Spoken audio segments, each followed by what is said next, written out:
Yeah.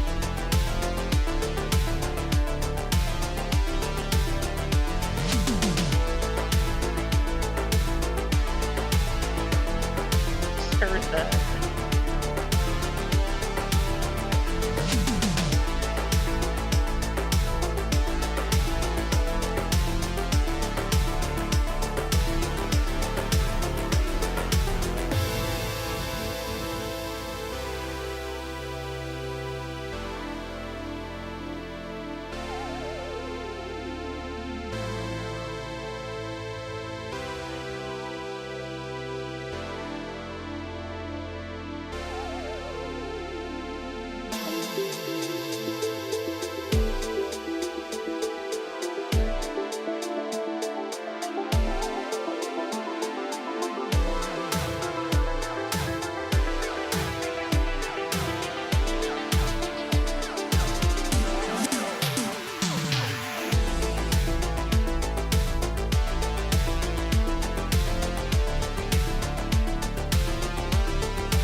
The Luke Stevens look where it's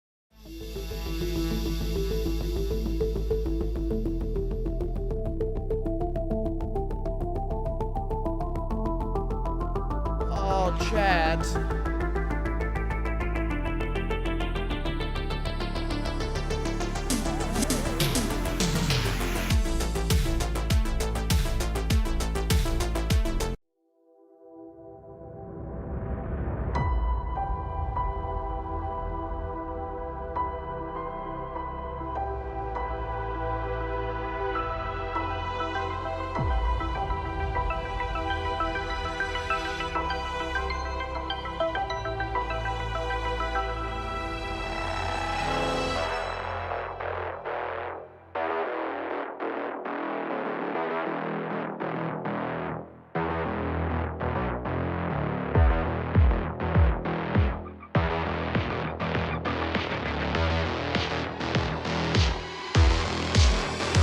high.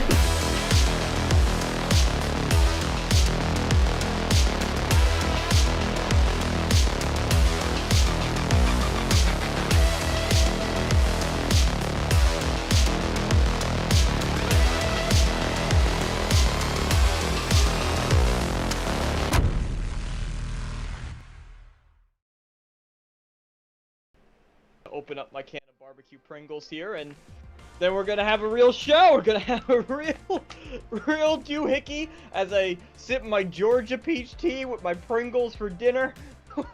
Let's go, baby! Call of Duty coming tomorrow to Xbox. Let's go. That's crazy. Still not downloading it if it's over 120 gigs, but that's pretty cool, huh? Right? Yeah, exactly. You know what else is cool? But guess what? Oh. Guess what? I gotta do the. That's not my problem. Go ahead. That's still really you hot. okay? Oh. Yep. Well, there we go. No, that's really hot. Anyway.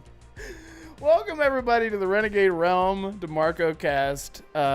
We are very happy to be here today. Thank you all so much for being here with us. See, as some people jumped in. Wedrolf, as the GAN says, the Game Adaptation Newscast. Jake, shout out to that time. Y'all had an epic fundraiser. That was awesome. Cheers. Have a great show. Yeah, that was all DeMarco. That was, man, Who said that? What a throwback. That was Jake. Remember Jake? Jake! Hi, Yeah. Jake. Of course I remember. From State Farm? Yeah. No, this exactly. is me and Holly both. Yeah, that was a good time. Fark you, what's up, man? Thank you for being here. Bionic Wolf, Andrew Cullinane, of course, Gray Monad, and Jonas. That was the most proud I've ever been having a YouTube channel. Was that night? Like that was literally the best night I've ever had. It was doing crazy. Anything YouTube related. It was amazing for me too. Right on camera. Yeah, that was you literally did. Yeah, we had Jessica Starr. No, right? Isn't that right? Jessica Starr, right? Jessica Starr. Yeah, Robots we had Radio. Souk. Starfield Signal. Starfield Signal. Yeah, Luke was on. Yeah, that was back in Light. the. Light had a guest appearance. That's right. Light Jonas had had a guest appearance. Yep. We had a ton of awesome people that were hyped for Starfield, and now they're all quit YouTube and they're done. But hey, look, it's so weird. I don't have my music on, so I'm like, we're not really live right now. This isn't real, but it's real. But yeah, thank you all so much for being here. We are really excited. Hey, look, Roger, what's up, brother? Hey, listen, you know what? We're joined, as always, by my son, my one and only, my beautiful boy. And he's beautiful, let me tell you, because I gave birth to him, and I know what he looks like. Assassin. Right back to just the weirdest intros in existence, Red. Only you could do it. Only me. Yeah, how are you, man? What you been into? Yeah. I've been busy editing my video. Again, it was... Before I started editing, it was 2 hours long. And now I got it down to 15 minutes. I still have a bit of work to do. You said it yourself. Yeah. Editing takes a lot of work and a lot of time. I'm It does. just now understanding that. It sucks. But Yep. game-wise, I played Flintlock, The Siege of Dawn. I played Kunitsugami, Death of the Goddess. Both of them excellent games. I love both of them equally.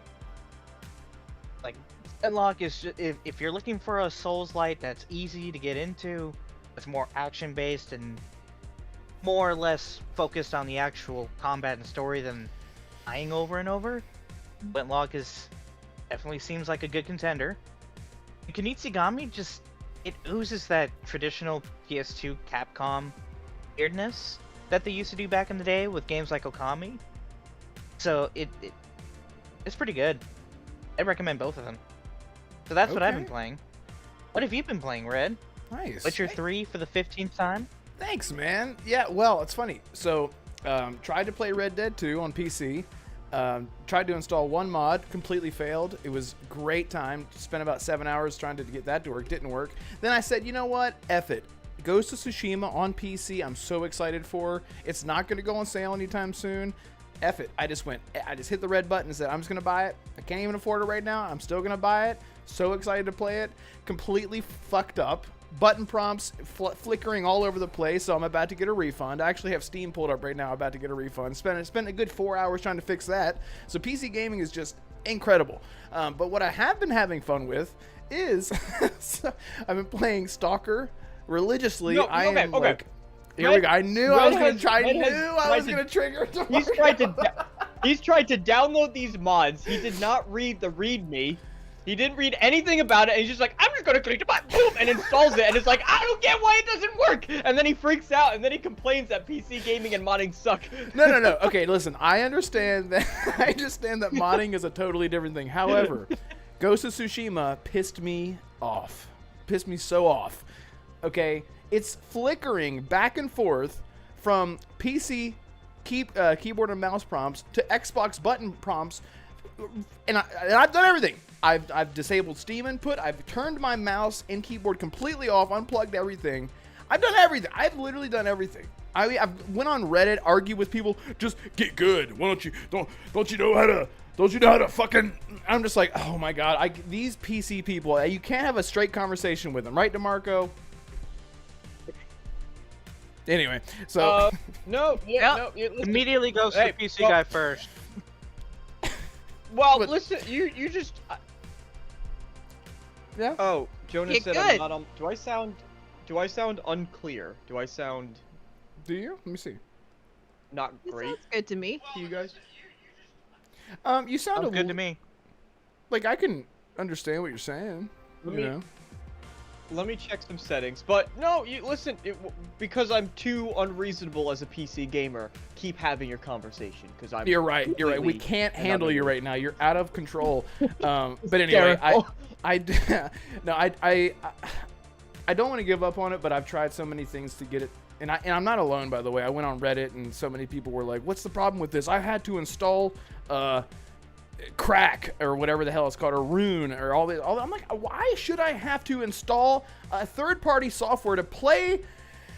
So anyway, but I went back to playing Stalker. I'm on the third and final installment in the Legends of the Zone trilogy, aka the third game in Stalker 1, and it's so good. It's so good, guys. It's old. It's an old game, so you gotta sort of get used to the old controls. And once you do that and hate yourself after playing the first game, then you can hate yourself a little less by playing the second game. And then once you get to the third game, you're like, you know what? I don't hate myself as much as I thought I could. You're full of contradictions tonight. It's just Am I? yeah. Wait, Everything read 'em off. is like it should be this, but I hate my life. And then I went and did this lovely thing, but it super sucked. Yep, exactly. Well, I'm just being honest. PC I'm being gaming honest. sucks, but I really want to play this game, and this game is amazing on PC when you do play it. Yeah. Listen, once you get it to work, things are great. It's just I get so frustrated with technology, man. Like, man, and I'm like I think this is what it comes down to. The main reason that I was so excited to play Ghost of Tsushima on PC, I'm so familiar with the Xbox button prompts. So whenever I see hit X to swing your sword or whatever, that is the one and only issue that I'm having right now. Everything is fucked. Every button prompt is like, I'm like lightning speed flickering in between E, the space bar, escape, and the A button, the B button, and all the other buttons on the controller constantly and I'm like, anyway, but Stalker 3, excuse me, call it Pripyat. You're playing Stalker 3. I'm playing the third game in the Stalker 1 trilogy, which is weird to say, but anyway, it's great. It's great. So I'm almost done with it, but I had to started over because there's this mission where you had to recruit some squad mates, and it plays out like a Bethesda game. Like, I swear to God, Stalker reminds me, it's like I play it like I'm playing Fallout, and you have so much agency, you can just miss like 90% of the quests in the game because they're just like, do whatever you want, figure it out. And so I actually loaded back. Isn't the game like really short too? I mean, each Like game is if you just rush through the story, like just do the main quest, it's only like a couple hours, right? Or am I thinking of something else? Well, I could see that. I could definitely see that. Yeah, I guess the game is really difficult. Like, it's meant to be really hardcore. You die very quickly. You have to get your gear up. You have to wear armor. You have to repair your armor. You have to eat. It's very, very hardcore. So rushing it is sort of difficult without actually getting the gear that you need. But yeah, if you were all geared up and had enough money to keep repairing your gear, you could probably rush through it in probably like 9 hours, maybe. So it's not that short, but each Stalker game has taken me over 20 hours. So I'm at 19 hours right now with Call of Pripyat, and it's just so good. I'm just so happy to be in that world, and before the second one comes out, to have all this context, because there's so many characters that are coming back for the second one that I've been knee deep in the lore of Stalker. It's such an interesting premise, because for anyone who doesn't know, Stalker games are not about the apocalypse. It's about the Chernobyl incident that happened in real life. And so that 18-mile radius that they sectioned off in Chernobyl is what they call the zone in the Stalker universe. And so people will go there to find artifacts and try to get rich. Criminals will go there to just escape, just to be there, because the military's not going to come after them. They're criminals, they're murderers. They're going to run to the zone, try to get in and live their life there instead of going to prison. But the world outside of the zone is just life, just like us right now having a podcast, and someone's in the zone right now killing each other. It's great. So anyway, that was a long tangent about how much I love PC. But Holly, what have you been into? You know, the best part about this story is the fact that you interrupted our PC gaming. I did, to pull DeMarco away. I did. I was like, help me. I even told Jonas, I was like, every time I'm messaging DeMarco or Jonas, I'm like, help me. I don't know what I'm doing. Like a little PC bitch boy trying to learn how to fucking tie his shoes with my PC shoes. It's kind of like baby's first training wheels type exactly thing when Red calls. You're just like Yep. looking at it, and you feel like, too sorry for him to say no, you're not gonna help. Exactly, you're right. Because you can see like my dog eyes, my whimpering dog eyes in your head whenever I message. Like, It's like, that was a dog whimper. none of you watch Rick and Morty, right? No. No, What's that? Or I was, my gosh. Assassin is playing games. I'm eating a my god. No, they make jokes. There's a character in that show.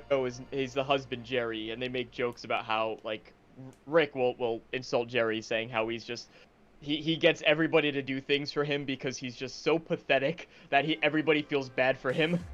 So anyway, it was not funny because nobody watches it. So please continue.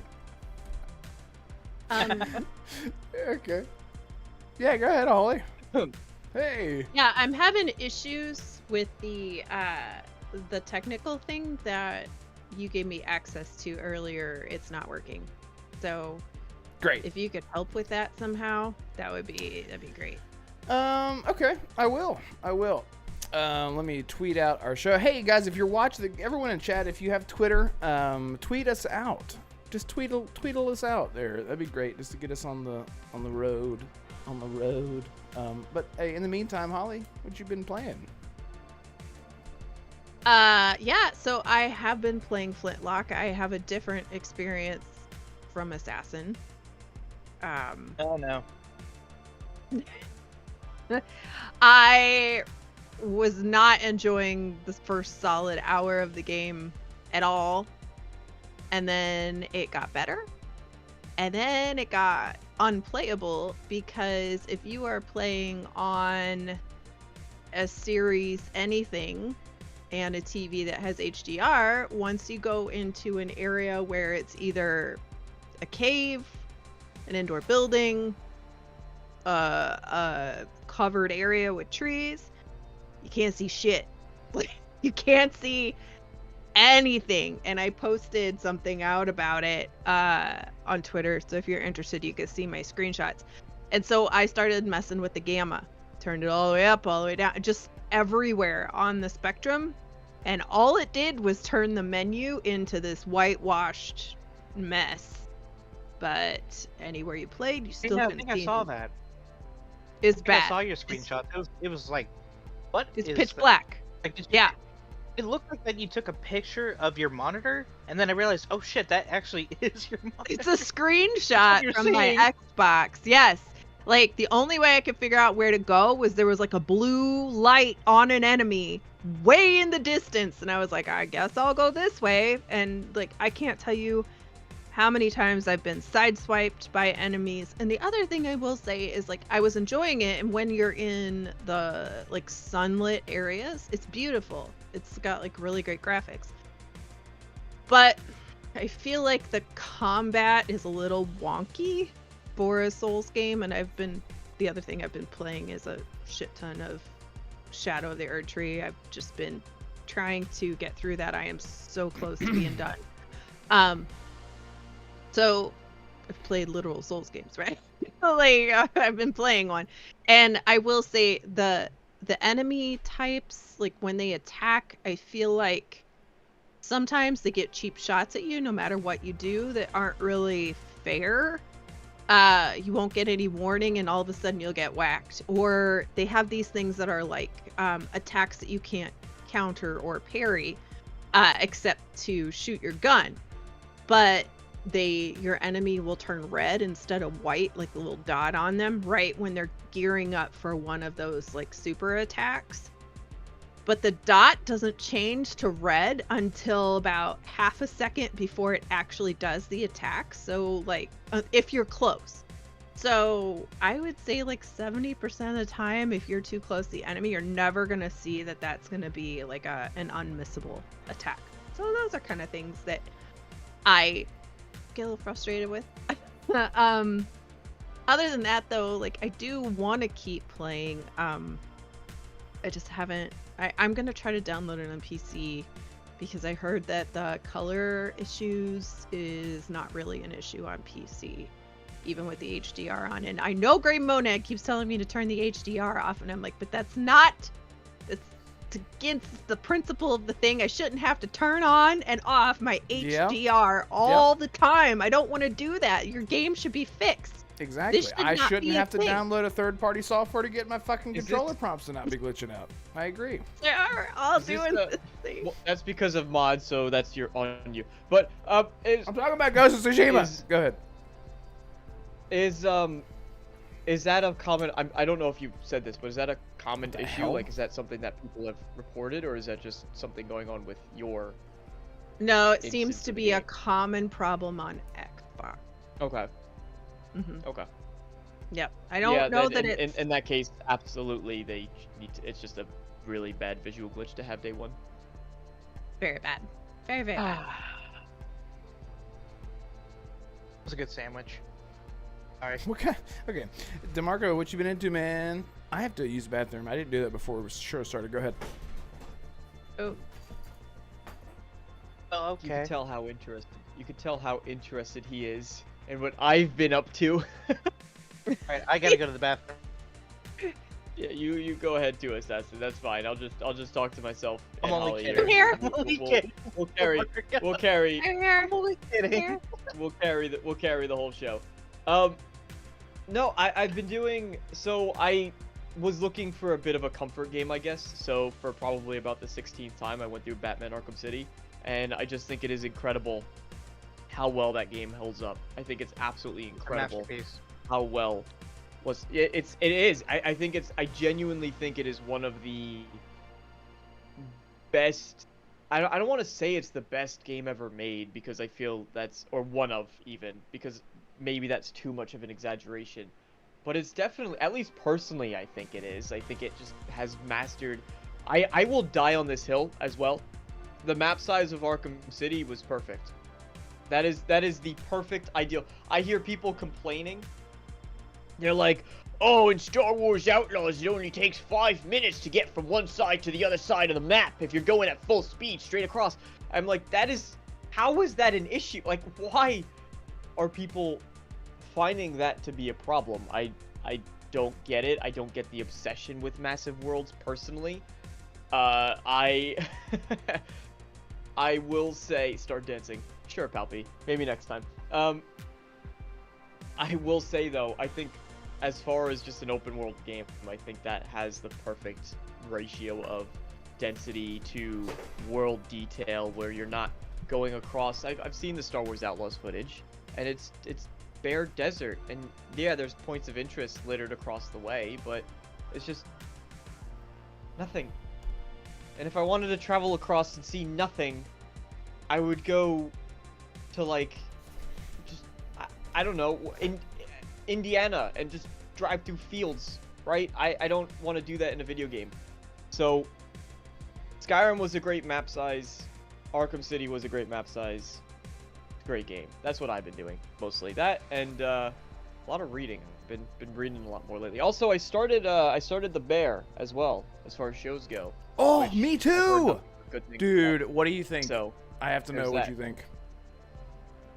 I haven't seen that much, so I can't really give. It's interesting. It's definitely. You know what I will say? The acting is incredible.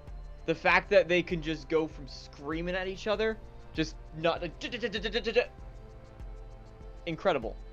It's so like anxiety, like the first episode is like first few episodes, and everyone's screaming and yelling at each other, and these choke shots that they do, and oh my god, yeah, and then the violently cutting, everything is shot like this. Yes, and the violently cutting celery and onions. I'm like, oh god, they're gonna fuck, and they're screaming and yelling. Oh my god, yeah, I'm really loving that show a lot. It's sort of like replaced my who did that? Hey, calm down a I sec. clicked the wrong one. I'm sorry. Okay. Anyway, I meant to click the. Oh, okay, gotcha. Not the other one. Anyway, sorry, I'm trying to do something. I wanna. Yeah. Jake asked if I have any books that I recommend. It depends on your genre, obviously. I just started reading. I actually have the other two right here. The other one, because I just dropped it. I just started reading Brandon Sanderson's series, the Stormlight Archive. So I'm on book 1. It's really good if you don't mind getting 300 pages in for it to actually kind of start. But the Have you read If you Three? like- Have you read Three Body Problem? I've never even heard of it. Oh, okay. It's a super popular show that was on Netflix. I haven't watched it, but it was from a book series, a Japanese book series that was huge, and it was on Amazon last night for like 58% off, and I got it. It's like 3 books for $25 or something like that. So I'm excited to read it because I want to read it before I watch the show, because usually the book is better than the yeah. Also, as far as fantasy books go, if you have not read Lord of the Rings, it's hard to read Lord of the Rings and then read anything else, because Tolkien is just a master wordsmith. He is an artist with words. It is incredible. So it's literally hard to do that. And if you like nonfiction, I recently picked up a book called Privateers, or The Privateers. And did you know that during the Revolutionary War, America basically had legal piracy? Like they would sanction exciting. small ships. They would Red, check your sanction phone. ships to go off and attack British vessels. And it tells a story of like these privateers or multiple stories of privateers during that time and what they went up against. And it's super, super interesting. So I've been craving something that makes me feel smart. So I have that and a book on Washington spies that I'm looking forward to next. Gotta always keep learning, kids that are watching. Always never stop learning. That's great. You know, yes. You hear that, Arcane? That way your son can learn. you hear that, Arcane? Is Arcane From here? having a Hey, person Arcane! Go ahead. Red, I'm sorry. check Anyone your that ever phone. talks to Arcane when he's Yes. here. Oh. All right. We're very poor at Ain't it? communicating with each other when we're online. I'll just Yeah, I'm keep sorry. shouting at each other. We have like no like. There was some technical difficulties. Red's that on I his was... phone. I could see him looking down. Holly, you're looking at another screen, I think, maybe. I have 2 screens, and my camera is like right in between the 2 of them, so I kind of like do this between chat and How is it whenever Discord. DeMarco is talking? The two people that are on camera are looking down at their phones, and the one guy who's not on camera is actually looking at DeMarco when he's talking. How is that a thing? Because I'm the least interesting on the show, and they want me to know it. They're trying to subtly hint that they want me to retire, Assassin. No, Hey, no, don't you even, because I've had nightmares about this. You can never. Sorry, chat, I'm not ignoring you guys. Hello, Arcane. Thank you. No, Lotus just ignoring me. Esprit. Don't worry, Chet. Lotus Esprit, thank you so much for being here. Sean T.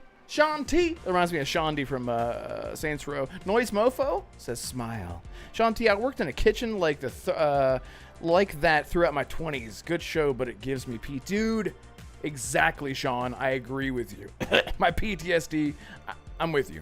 Managed restaurants and that kind of, it's, yeah. The screaming and yelling. Ooh, my God. Soil Take says, sup, everybody. Jake says, Stormlight Archive, nice. I'm reading his other series, Mistborn, after my current book. You nerds, you smart people. God, I can't deal. Big brain. There's more wrinkles as deep as the Grand Canyon up here from all the books. Interesting. I don't believe that. I don't believe. No, I'm kidding. So hey, sorry. Something's. Yeah. What are you guys doing behind the scenes anyway? You're like, what's the technical issues that's going on? There's a bit of like stuttering that I'm seeing that I'm trying to fucking figure out. So Is it the overlay again? I don't know if. Looks like the stutter is gone. Okay.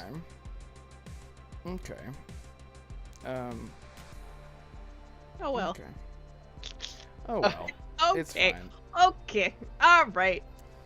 Are you gonna try any of these games, DeMarco? Are you gonna try Kinitsugami or Flintlock? Or do you have Game Pass? Do you have PC Game Pass active? Oh, you do. You do right now. I know you do. I think I have it for a couple. Yeah, I have it for a couple more weeks. I do want to try Flintlock, very much so. I was excited for that game when they first showed it off. I was very excited for it. Oh, really? And I expected. My expectation. It's AA. I like the world. fine. Yeah, I liked the world. I liked the style. I liked the tone of it. I liked the very flashy combat appealed to me. And I was fully expecting just sort of an IGN 7 out of 10, if you will, like an average game. What I would say is like a 5. I was fully expecting that personally, but I based on what I've been hearing about it from a couple reviewers, I think I listened to ACG, I guess, probably put one out.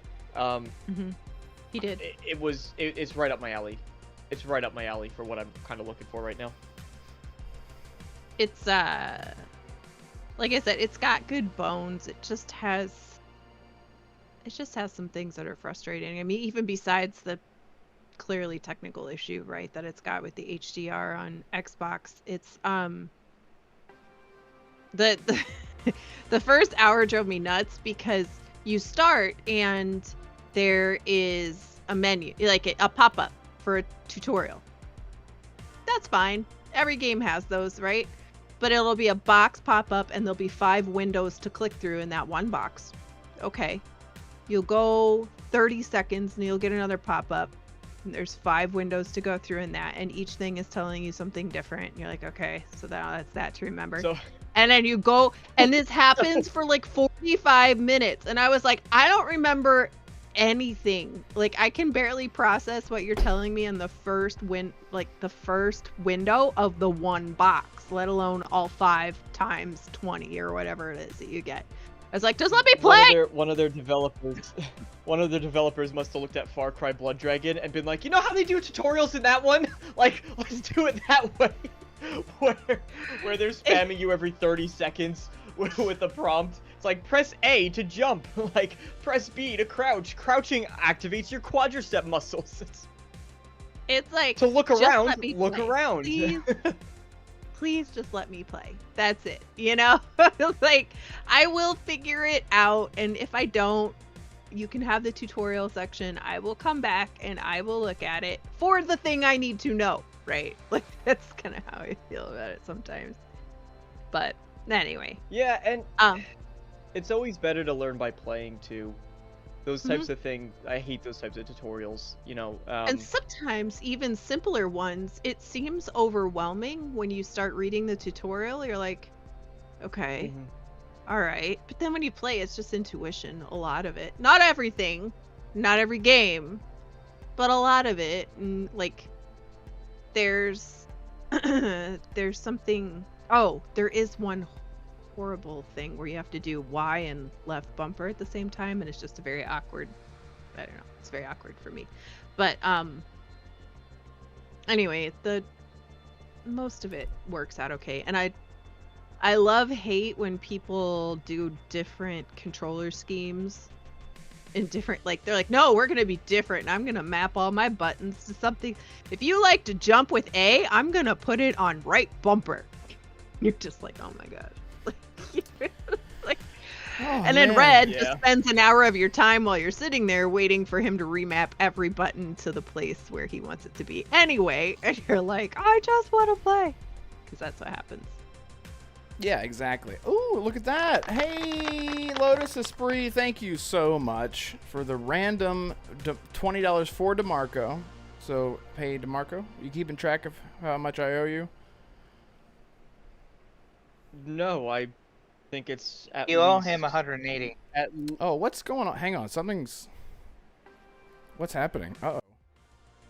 Oh my goodness. Who's this? Who's this? What's going on?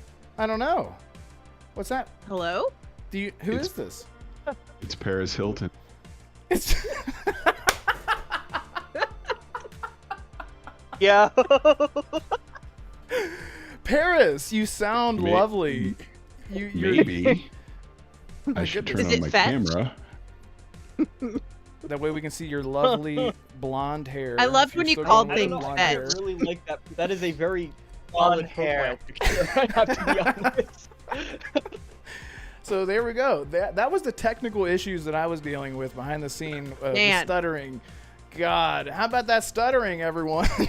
Thank you, Parris. Parris, Lilly, thank you so much for jumping in and surprising my good friend DeMarco dude, who's going to inhale that hot cup of coffee right now. No, thanks for inviting me. I really appreciate it. And hey, I know how technical issues go, so no worries there. It's the worst. It's the worst. Hey, Parris, what have you been playing, man? What's got your attention right now? That I can talk about Dungeons of Hindenburg, which is fantastic. I would probably give that like a 9 out of 10. It was really a lot of fun playing that. I've been playing some Fallout 76. I was playing the Concord beta, me and like 5 other people. And God, that's what a good else have I squad been playing? then. Yeah. That's it. Honestly, that's it really. Couple things that are embargoed that I can talk about soon, but that's about it. That's awesome, man. Yeah, I listened to you. You jumped in on Web Dave's show. You were talking about Concord. You were defending it. I haven't got to play it. I haven't turned on my PlayStation in a while, but yeah, can you tell us what you liked about it? What was the ups and the downs? So what's funny about that, and I even told Dave privately, I apologize because I got very annoyed when I was on the show because I just felt the chat was being unreasonable because this was during the closed beta. So, obviously a lot of people never played the game. So I was trying to give it from the perspective of, hey, I've actually played it and I can see the fun in this, even though I do think there's some things that they still need to obviously fix and resolve and, the pricing, all those things. But the actual it being a hero shooter and what they're trying to do, I get it. I can see this having a long tail potentially, but there's been I think they've done so much damage already with the lack of properly explaining what this game is and what the mechanics are, because there's the mechanic of, the utilizing your crew, like using different characters as you're going through it, and then you'll get certain buffs and things like that. No one explains that. No one understands that because they don't tell you. So I think a lot of people miss out on that. Clearly, just from a technical standpoint, they had a quitting problem in there. There weren't any penalties for quitting. They weren't pulling new players in if someone left the match. There were a few exploits that the group I was playing with that we figured out that, we're basically just, we're just owning every match that we're in, which that's something they potentially could patch. The thing that I ultimately came out of this is saying it should be a free-to-play game. It should not be $40 up front. That's going to be a huge barrier to entry to a lot of people wanting to play it. And even beyond that, I do think they should delay it into probably 2025, because coming out when it is, do you know what comes out 2 days after Concord? What's that? Star Wars Outlaws. Yeah. Well, but there's a little thing called the Call of Duty beta. Yeah, comes out after that. That's right. Which is free Nobody- technically. Free with Game Pass Ultimate. Right. Yeah, nobody's playing. No one's going to play Concord when that beta drops. So, and then when you get beyond that, there's so many other games that are coming out during the holiday. I think they should look at just completely overhauling the pricing structure for this. Give Firewalk more time to kind of listen to the feedback that they've already gotten from the people that have played it, to try and kind of retool some of the gameplay and fix some of the exploits that are in there, and put it out in the window where it runs kind of unopposed, and communicate more. Talk to the community, explain to people what this game is, because right now this will be a Titanic failure for them. No one's going to play it, because no one's going to spend $40 to play it, and even the few that do, you're not going to have anyone to matchmake with, and you're just going to get discouraged, and you're going to stop playing anyways.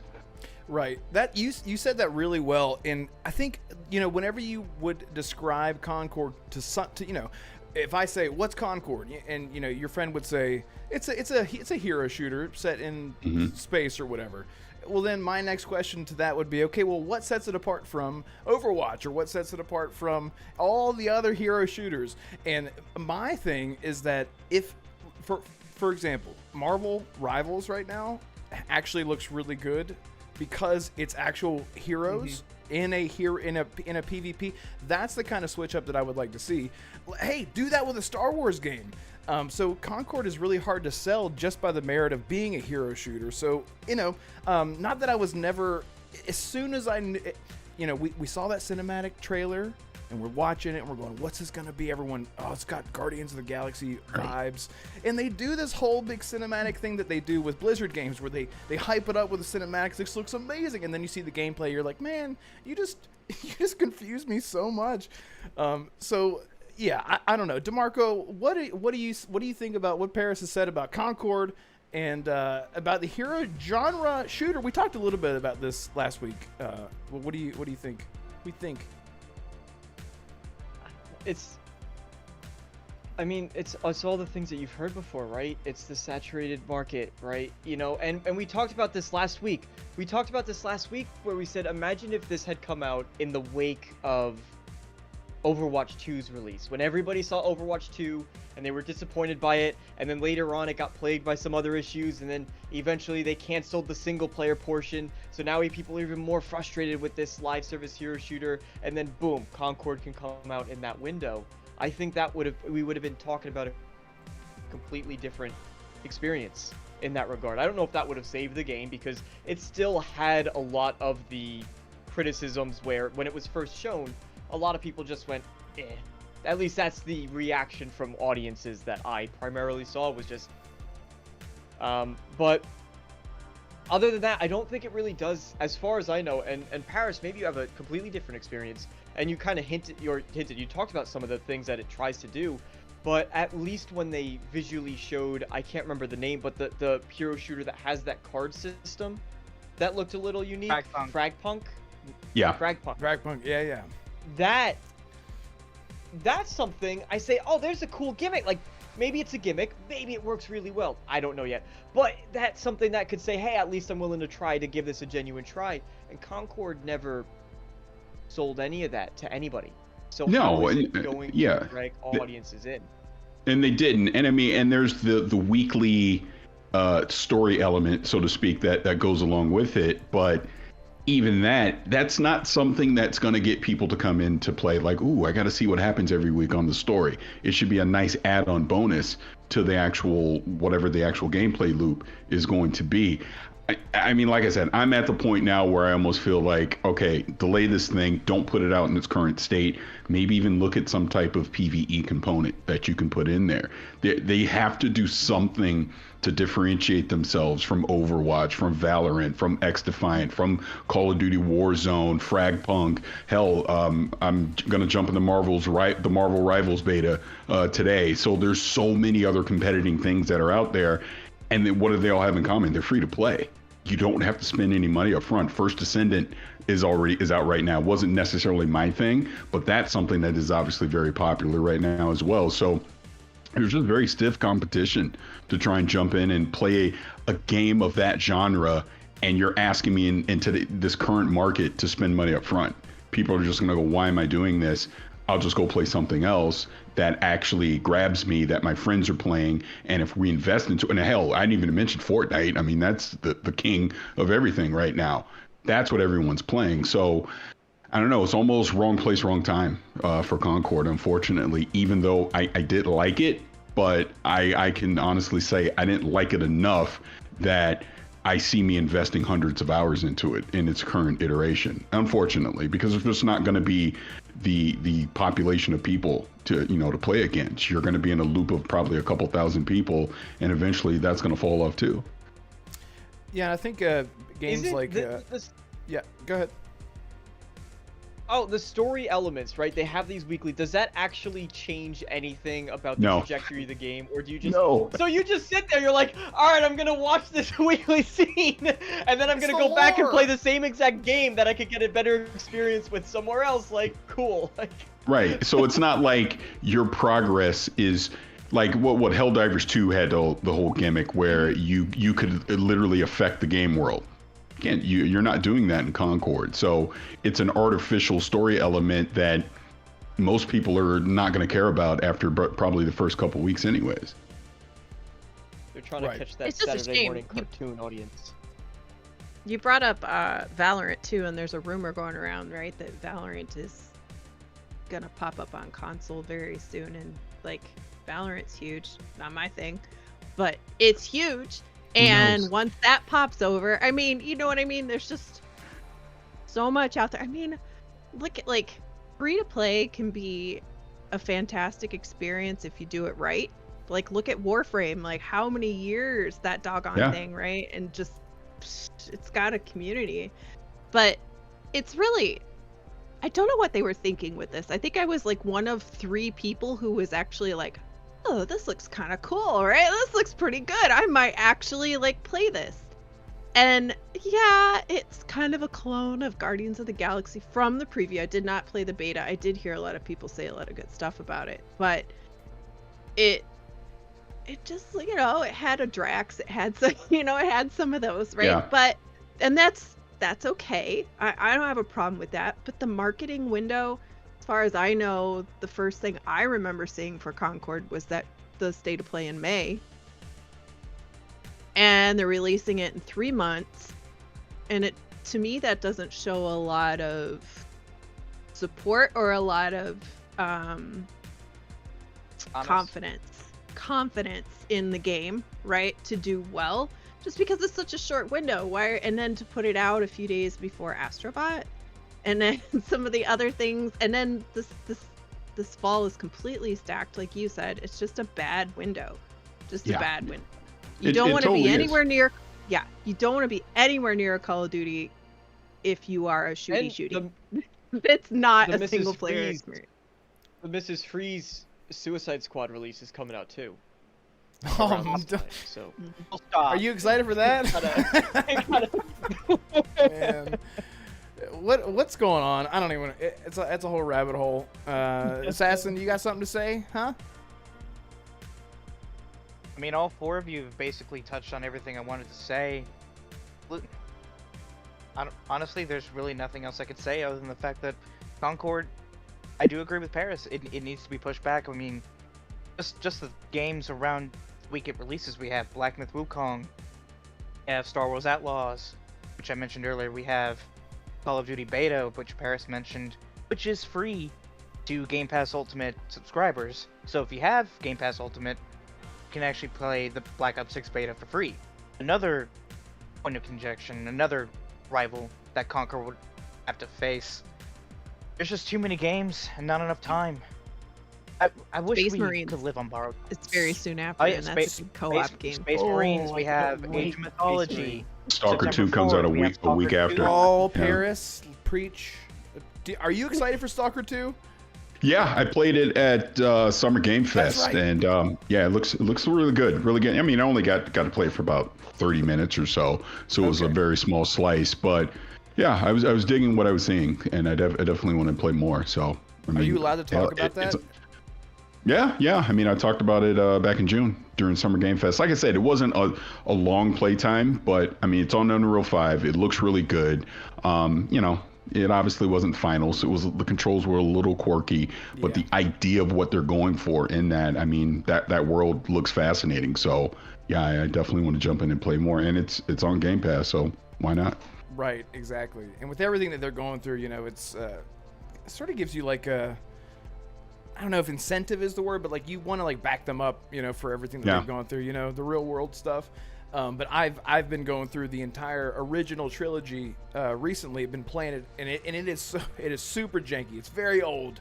Okay. Yeah. Doesn't feel good. But if you play it like you're playing Fallout 3, you're like, okay, I can kind of get behind this. Like you play it like you're playing an old Fallout game, and you can have fun with it. But it's very hardcore. But yeah, I forgot that you played it. That's It's like, have you played the original I wanna- Metro? the original Metro. Yeah. That one, the original Metro game is the same. Metro 2033 is the same way, where it's Yeah. a phenomenal game, but that thing just has some age and crust to it that you'd have to dig through. Yeah, and there's something about the older shooters that they don't have a whole lot of acceleration with aiming. I always talk about acceleration with aiming, where whenever you look, it's just very like there's no like smoothness to it. So hopefully Stalker 2 has that. I mean, it's been a long time. It's been 15 years since the last Stalker game, official Stalker game. So I don't know. Hopefully they can pull it off. Almost as long as we've been waiting for the next Elder Scrolls. Almost, yeah. Parris, have you God. played the Elder Scrolls 6? Can you talk about that? I have. Let Yeah? me tell you everything about it. No. I wish. Man, They have the how long- full Now, build. now, They're just making I you will stuff. say, speaking of that game, because I have a long-running bet about it that we will not see that game. It'll probably be 2030. You think so? No. Just to mark Yeah. it. Oh, okay. So Fallout 5 will probably be 2045. Cool. Right. Yeah. Oh my God! Don't get me started on that. Yeah. I just think. I mean, I'm not trying to divert your show into Do it, man, all this divert talk, us. but you know, Keep there's breaking my heart. rumors. Keep doing it. There's rumors It's really twisted. that the next generation of Xbox is going to start holiday 2026. If that happens, remains to be seen. But if you just look at the showcase this year, and you kind of look at the release window of games that they showed this year, not to mention stuff that they showed last year that they didn't show this year, they're pretty stacked until probably about 2028 already, you know, with the big tentpole holiday title, right? Yeah. I don't see Elder Scrolls any time in that window. Maybe the earliest would probably be holiday 2029 at this point. Right. You've got to give those big IPs room to breathe, especially with all the input and effort that all the studios have been putting in, and the delays and stuff. I mean, look, Fable. Everyone right now is itching for Fable because we know that we're going to be waiting for Elder Scrolls 6 for another 72 years. Yeah, so I totally agree with you. It's a good point. Like, I'll give you my conspiracy theory. This is what I think. I know absolutely nothing. Please, nobody clip this or quote this, because this is just me completely guessing. My guess is Fable's probably the big holiday. There you go. Fable's probably the big holiday title for 2025. Gears E Day is just a no-brainer to be holiday 2026, the 20-year anniversary. Perfect Dark's probably in there somewhere. probably in 2026. I think A Clockwork Revolution is your 2027 game. Master Chief's coming Is that back. far out? Yeah, I think so. I don't think you're getting it anytime soon. What about the Blades- Outer Worlds 2 Why- then? Yeah, but that's not gonna be your big tentpole title. They can Oh, put that. okay. You know what I mean? So I'm talking Yeah, like okay. this is the You're big talking game big of that game. year. Yeah. I got you. So I think Revolution Clockwork's. that big? I think it could be. Why not? Why not? In Fair enough. Exile, big. I mean, but even that, Blade Yeah. is in there somewhere, right? Wolfenstein's But gonna Arcade come. always gets the short end of the stick. Yeah, I feel like though they always kind of get. yeah, but it's a Disney game though, Marvel game, so they're gonna be pumping that up. Very true. But my point on that is, Master Chief has to come in there somewhere because Halo's not going to sit on the shelf until 2030. They're going to come back with a new Halo.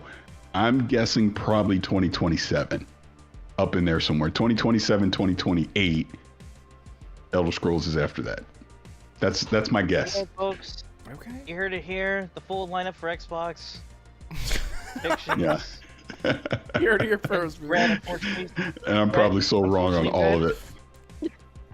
We Red can Imagine wanna Paris know. is right, and we get State of Decay 3 in 2029. We have to wait that long. Oh man, don't do that. So to yeah, me. so even like State of Decay, I think that's 2026. Maybe it's next year, maybe, but that's in that I window don't think somewhere, along with Perfect Dark. So Y'all want to know my conspiracy theory though? Yes, Last year please. they showed off Fable after so many years, right? And then they showed it off again this year. They release year for next year. Did the same thing with South of Midnight. They showed it off last year. They showed it again this year with a release date for next year. If they're showing off Perfect Dark this year, and we see it again next year, same with State of Decay 3, maybe Parris is right. Maybe it's 2026 for both those games. And like I would love to think like it's that Gears of War organized, EA but I is don't another think it one. is. I mean, It's hey, not it's a that. conspiracy It's not theory. that pattern. Oh, come on, Plus- Holly, have faith. Have faith. Well, no, I and think- like. Go ahead, DeMarco. Go ahead, Ollie. No. No, I was please. just gonna say, like, they are legitimately in a. It's not a problem. It's not a problem. But they are legitimately in a window where they have games ready to go, and now it's what's the right cadence? What do you put next to each other that's gonna be okay and are not gonna cannibalize each other? What needs a little bit more time that we can just push that back because that fits well over here instead. So there won't be like it would be wildly simplistic and amazing if you broke the matrix that's how this actually works, but I don't think that's what's actually happening here. and another thing, and I'm going to disappoint your chat when I say this. You also have to remember this. This is Elder Scrolls 6 is a Todd Howard game, right? What is Todd Howard and that main team working on right now? Shattered Space. So Shattered Space comes this year. So then let's just say once they're done with Shattered Space, now that team's main focus turns to the Elder Scrolls 6. We're already talking 2025 at that point, right? Mm-hmm. Yep. I rest my case. And- That's all I'm saying. It's yeah. going to be a while. And dude, the thing is, like, I need we you can to always get out of here with your logic and reason. I refuse to believe it. I am going to manifest this game into. It's true because we can always but expect. You're gonna start. Yeah. Go ahead. Go Oh, ahead, you're Marco. gonna start seeing the arguments, which I want to believe so firmly with every fiber in my being that Todd Howard steps onto his recent thing. I think his recent quotable thing has just been, yeah, you know, we really wish that we could get these games out faster, right? We've heard him say that time and time again, and I hear it and I go, yes, that means he's going to do it. And then Parris joins and makes me Makes lose you all my blush. Come back to reality. Oh, okay. That too. He Yeah. pulls you back right back to reality. Thank you, That's it. Paris, All for three. doing that. All three. We've been trying all to of do the it for months now. I mean, you have to look at it this way, and I was lucky enough that I was in London in May. Ironically enough, I was in London when I saw Concord at the showcase. But I went to their new ZeniMax studio in London for Fallout 76 for this expansion. So the way, and it was even explained to me then, a Todd Howard game, which is going to be mainline Fallout, Elder Scrolls, obviously Starfield. That's the Maryland team. They work on that. Austin's not working on it. London's not working on it. None of these other satellite studios are working on it, except maybe in like a support role. But the main games, Todd Howard's team is working on it. So He's very protective of those. yeah, exactly. He's very protective of that stuff. So I'm sure there's some work happening on Elder Scrolls 6 right now. I'm not acting like all of a sudden they're starting from scratch on it, but the main work, it's Starfield. Yeah. It's not Elder Scrolls 6. So I just think I would rather have realistic expectations than to get false hope and then I'm mad in 2 years because it's not out. So I'm not holding my breath to 2029, 2030 for that game. Unless it's better, and then you can be pleasantly surprised. Keep getting mad. Right, yeah. And then you can be pleasantly surprised when it's not 2030, it's 2029 in December, and you're like, "Oh, see, it was earlier than I thought." Yeah, so that's great. I mean, oh, come on, Red. We can all an Assassin. We can assume that Bethesda is always going to pump out at least 3 major DLCs, along with Creations, which they just kicked off, and everyone hates that. So it's great. It's a great time to be a Bethesda fan. But yeah, if they would only pass off their IP to someone like, of course, Obsidian. Hello, that's what everyone wants. Is Obsidian, take it over. And well, they're not gonna have it. We've talked about this before though. Like I don't know where we all landed on it, but I'd rather Obsidian work on Obsidian things. Oh, really? Like, I like the idea that I'd rather inXile work on their type of games too. Same. Unless they actively want to work on it, don't make them do it. Because all that will just lead to is a bad product. Yeah. I want Microsoft to come in and say, you know what? Give me 20 people from Bethesda, give me 20 people from Obsidian, and give me 20 people from inXile. Because y'all know what you're doing on Fallout.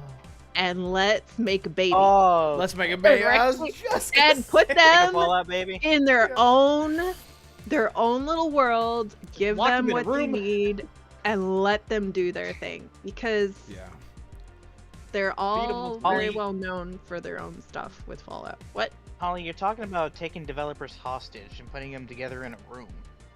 Yeah, they love that. They love when you do that. I'm pretty sure no one can't do that now. Bethesda's unionized, so they won't allow that. Oh, that is. Well, can I turn the conversation just slightly? I want to hear what you think, because you did play Replaced, and I was about to ask him that for y'all. So annoyed. How it was, and then the last time we heard from them, they were saying that it was supposed to be this fall, but we're not seeing any release dates, and frankly, with everything else coming out, I wouldn't be surprised if they got delayed again. What do you think? I'm going to answer that question, and then I am going to have to leave because my phone is blowing up and I'm being pulled away.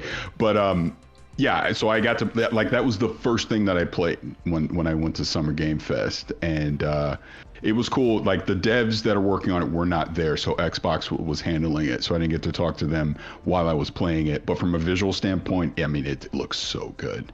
That 2.5D style that they have, side-scrolling style, just very beautiful game. The gameplay itself was okay, a little janky. Again, the devs were super nervous to actually have people get hands-on with it for that very reason, because they're still working on it, and they know it's not perfect and all of that. But combat was okay.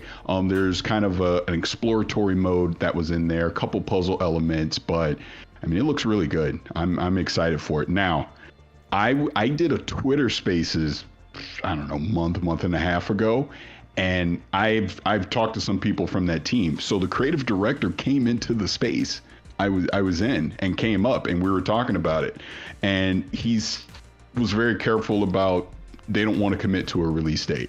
Me personally, not holding my breath for this year. I think at this point it's probably getting delayed. If it is coming this year, they're going to say it at Gamescom. If we get to Gamescom and they don't give it a release date, then I would just imagine it's getting delayed into 2025. Fingers crossed. Like, it's ironically enough, as much as I want it to come this year, there's so much other shit to play right now. It's like, I don't know. So I know. Yeah. So it's like a double-edged sword in that way where, sure, I want it right now, but I also don't want it to get lost in the shuffle of all these other games that are coming out either. So, I mean, we'll see. We'll see. But it is still at the top of my radar for games that I want to play, especially after I got a chance to actually get hands-on with it. And I will say, because it was such an honor to know the appointment, like it was the first appointment that I had at Summer Game Fest, right? Soon as Summer Game Fest opened. And Xbox did that on purpose because they wanted me, that team wanted me to be the first person to play it. And ironically enough, Andy Cortez cut me off and he played it before I did, so I wasn't the first to play it. But just the fact that, because I've been talking about this game, God, I think since I hosted the showcase in 2021, because I saw it in the behind the scenes stuff. Yeah. And I remember seeing it like on the screen. I go, what is that? I was like, oh my God, this game's gonna be awesome. So I've been talking about it ever since. But Ukraine war affected them too, so they got delayed. And like I said, hopefully it comes this year, but I'm at the point I'm not holding my breath. Yeah. Well, real quick, appreciate you coming by. No, of course. Yes. Of course. And can we do a little promotion for this Sunday? Because we have something coming up this Sunday. Yeah, He's like, wait, what am I doing Sunday? Yeah, what? Let me Yep. grab So, this thing here. Red's gonna put it up on the screen just before you go. That way, Sure. you know it's here. So this Sunday, Fan Art, along with the Iron Lords podcast, is doing an awesome charity stream. The Iron Lords are hosting, and Parris, Lilly is of course going. Parris Hilton is of course going to be on the show. He's gonna pop by for a while, and then we have all of these other people and a surprise guest or two that are also gonna be there. Everybody should come by, gift to Gamers Outreach, and there's going to be some prizes, which you can see here. We've got an Xbox Series X digital. We've got the Pip-Boy that doesn't actually come out till November, but you will get it as soon as it comes in. And then Geek Made Designs reached out to us and asked if they could make a special carrying case for the coin set. So we have a complete coin set in a one-time, one-of-a-kind Geek Made Design case made of wood. It's beautiful. So everybody come by. Parris, please do your thing. And I just want to make sure that you got the opportunity to talk about it, and that people would be like, hey, he's here, and then he's going to be there. You know what's funny? I will fully admit, I knew I was doing it, and Ben reached out to me weeks ago. Time is going by so fast. I was like, oh my God, that is this weekend. But yeah, that's going to be awesome to do. And it's so awesome to get people from the community to be a part of this, everything that you're doing, because that's what all this is supposed to be about, is us all getting together and celebrating gaming and being an actual community and doing good things for the community versus some of the other things that we may or may not see out there in social media. But yeah, this is gonna be fun. Looking forward to it, and I'm excited to do it. Yeah, it's awesome. We're all very, very excited. It was so many. You hear this a lot, right, Parris? This community is incredible. So many people are so supportive of each other. Here you are, Parris, Lilly, on the Renegade Realm podcast because of Holly, that blue number, because of your connection. That's what it's all about, networking and the togetherness of the community, and it's just incredible. So these types of events are really what brings out the goodness and shows what you can do together, man. As cliche and sappy as that sounds, it's true, man.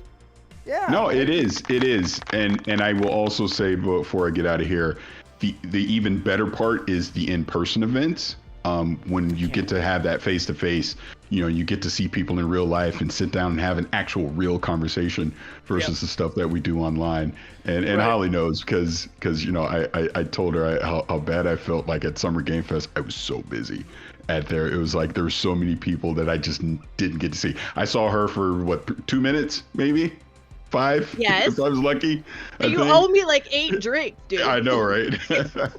But I am going to PAX West. Anybody's going to PAX West. I'm going to PAX West with no schedule or agenda. I'm just going to hang out, and it should be fun. That's so cool. Parris, Lilly, thank you so much. I cannot thank you enough for coming on, stopping by, and I was about to pull you into a real controversial conversation, but we'll say that for next Assassin's Creed? Yeah. How'd you know? I will say this one. I will say this really quick. Yeah, please. And I'll leave. I obviously saw what Ubisoft came out and said today. I wish they did not do that because I think you're just feeding the beast. Yes. By doing so. You're making the game that you wanted to make. He is enough of a historical character that maybe he is, maybe he isn't. It depends what you're reading or who you're seeing. I don't think at any point that they make this to be offensive to Japanese culture at all. He was a part of Japanese culture. That is a historical fact. You can go play the game if you want, or you cannot. I mean, that's really all it comes down to. I think this was blown up into something for other reasons. I'll leave it at that. But yeah, I wish Ubisoft would have just said, this is the game that we're making. There's enough historical fact that this is why we chose this character, and just kept it moving. That's just me. Nailed it, man. You 100% nailed it. Love it. That's why I love, because you are a no BS type person. I love it, man. I love it, man. It's so true. Why did they have to say anything?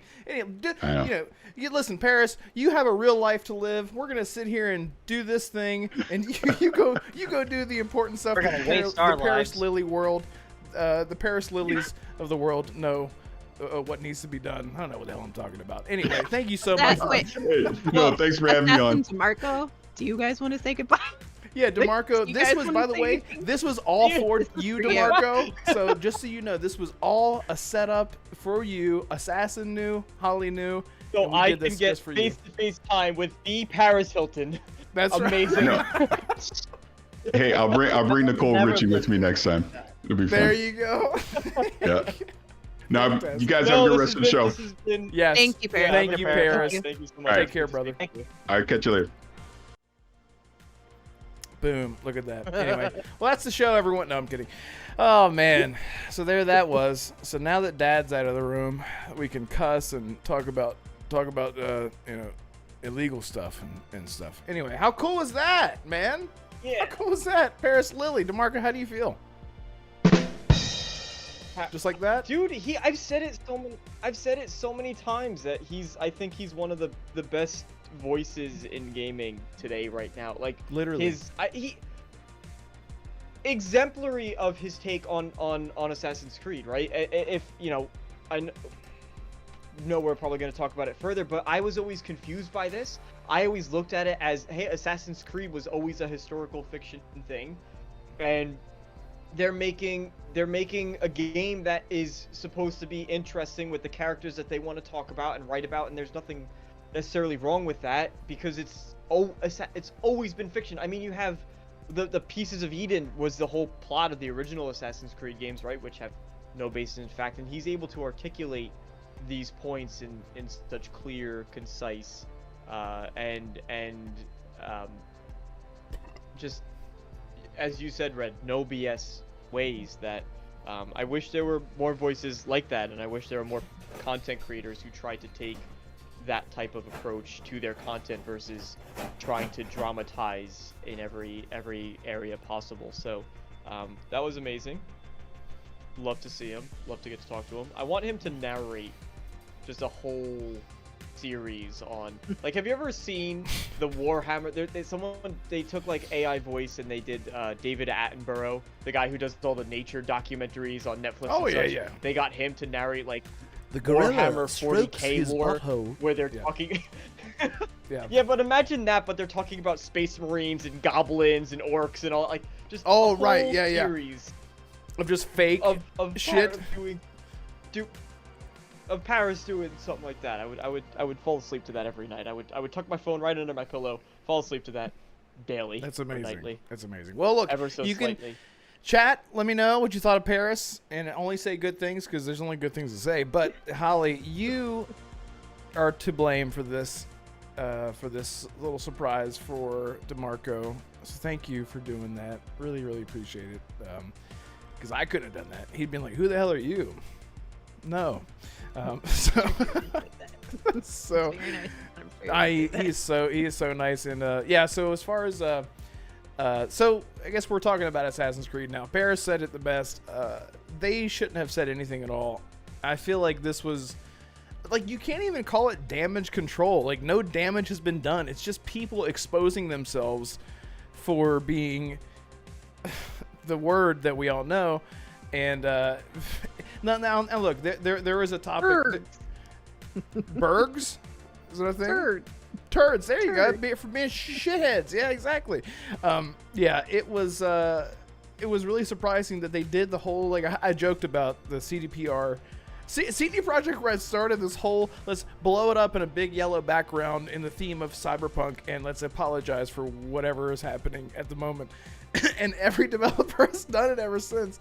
And I really just mirror what Parris said. People seem to be latching onto this for the first time because it's the yep. I think the only reason that they finally came out with it is because the people that have found this outrage from somewhere, right, for all of this, it's kind of like how Xbox wound up making a statement in February when they had no intention of making a statement in February. Twitter rages and it gets big enough that it catches somebody else's attention outside of Twitter, right? Right. Like a media outlet, a website, or, IGN, yes, or whatever. Yeah. Yes. And in this case, it happened with like a large subsect of the Japanese culture, right? Which I don't know, but I don't know that there was an issue with the game until it was pointed, hey, you should have an issue with this. You should be mad about this. And they're like, wait, what? Right? And sometimes society gets influenced, right, by, hey, you should, when it was something that you hadn't noticed before. Yep. Or had an issue with before. And when you're pointed out in a certain light, right or wrong, right, then you examine and go, yeah, you're right, I should have an issue with this. So right. I think if it hadn't gotten to the point where, they had a lot of upset in Japan, then maybe they would have just let this whole thing blow over. And unfortunately, that has been going on for like months. And it's just like, when did games become something besides fun? Like, that's why are politics in games in any aspect? I don't care whether it's, putting it in the game or pointing at games and being angry at games about having politics and becoming political because of games. Like, games are supposed to be fun. They're supposed to provide engagement. They're supposed to be inclusive. Like, they're supposed to be something that everyone and anyone wants to be able to get into. Not every single game, but there should be a wide variety of games for everyone. Right, exactly. And Holly, to your point, and I'll just say my thing and just be, and this will be the last podcast that we ever do. No, I'm kidding. Is that really at the end of the day, because a lot of people are complaining about the key word this entire month, ever since, not just in the gaming industry, but in movies, like look at Star Wars Acolyte. People are screaming and yelling about forced diversity. And honestly, seriously, my take on Assassin's Creed Shadows, that is not forced diversity. They actually took something that makes sense historically, and they said, let's elaborate on that. The same fucking way that they used Assassin's Creed to begin with, using religion as the backdrop for a fantasy, magical, fucking weird shit going on, and that was based on historical accuracy, and then they just elevated it with fantastical insanity, with the Apple of Eden and all that stuff from the very first Assassin's Creed game. So here they are taking a historical figure and doing the same thing. They're gonna escalate it to another point and say, well, let's make him whatever, retainer samurai, whatever the proper term is. He was a real dude. Let's actually put him in the game. And also, here's a female ninja. Guys, ninjas were myths, as far as I know, in Japanese culture. Like, people talk about that all the time. Like, that was just like a term for assassins, So even she, to an extent, is like, it makes sense because it's a video game, but in real life, it's like, come on. But forced diversity? Come on, guys. This is the first time in a very long time where it actually makes sense for them to take something that was real and then turn it into a fantastical video game thing, DeMarco.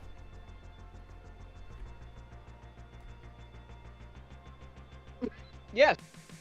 Thanks. I'm still. I'm stuck on. I'm stuck on Parris's awful take about the whole Elder Scrolls thing. You're just gonna lose sleep over that. Yeah. Anyway, hey, Assassin, your name is Assassin. Did you know that? That's cool. Did you know that, Assassin? Bueller. Did you know that Bueller? about your name? Ass. Ass man? He's gone. Okay. Great. He's dead. He's in the toilet. He's in the No, toilet. you know what's yeah. I like too that with Shadow that they could have just done.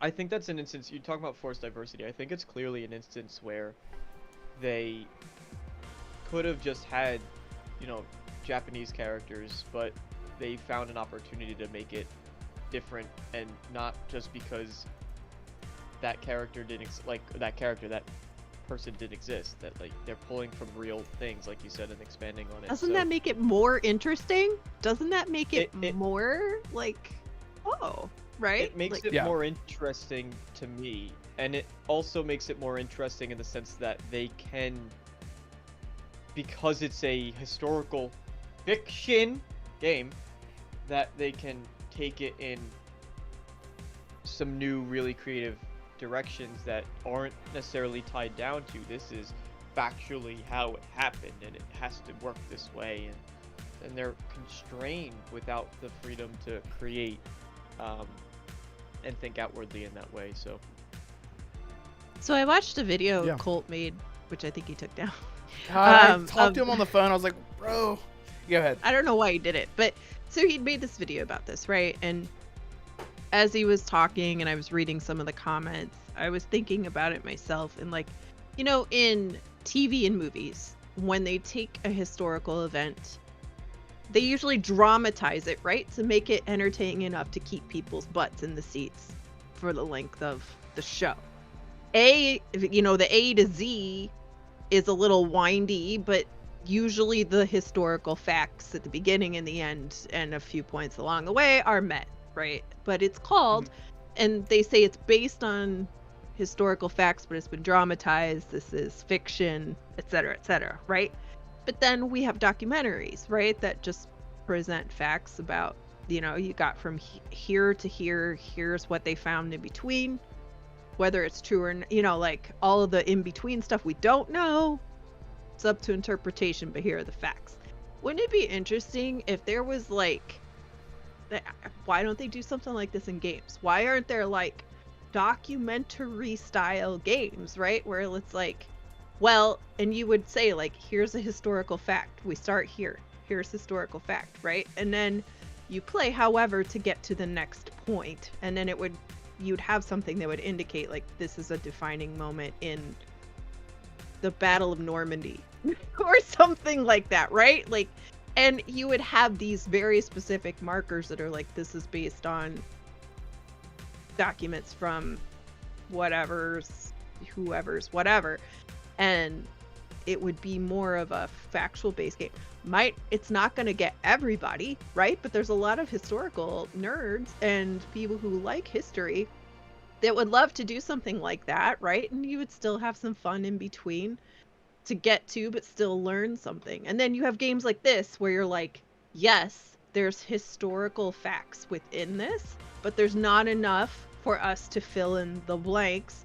So this is a story based on historical events that's dramatized and should not be interpreted as direct history. Why isn't there a It's so simple, Holly. You made such a good point. Whenever we watch, you solve the problem. You solve the problem. Hey, Ubisoft. Oh yeah, Risk It does the thing. Oh, never mind. I'm not gonna do it. Every time you take a drink. So same reason. Yeah. That we were in back. freshman sophomore class. No one wants history to is watch fun, history. Assassin. They want to. Just like the history where we were calling for Assassin, you weren't there. That was fun. Yeah, you were there. As Assassin, literally, he was like, yeah. So this history of. I had something to do. I guess Red did not get my message. Show. No, it's okay. Go ahead, Assassin. Ah, okay. No, I'm just saying. Holly was asking, why is there not a type of game for that? I mean, the same reason why when a teacher asked us when we were in history, would you rather watch a documentary or a movie? Everyone wants to watch the movie. I don't Someone know wants any to watch a teacher that was documentary. like, I'll just put a movie on.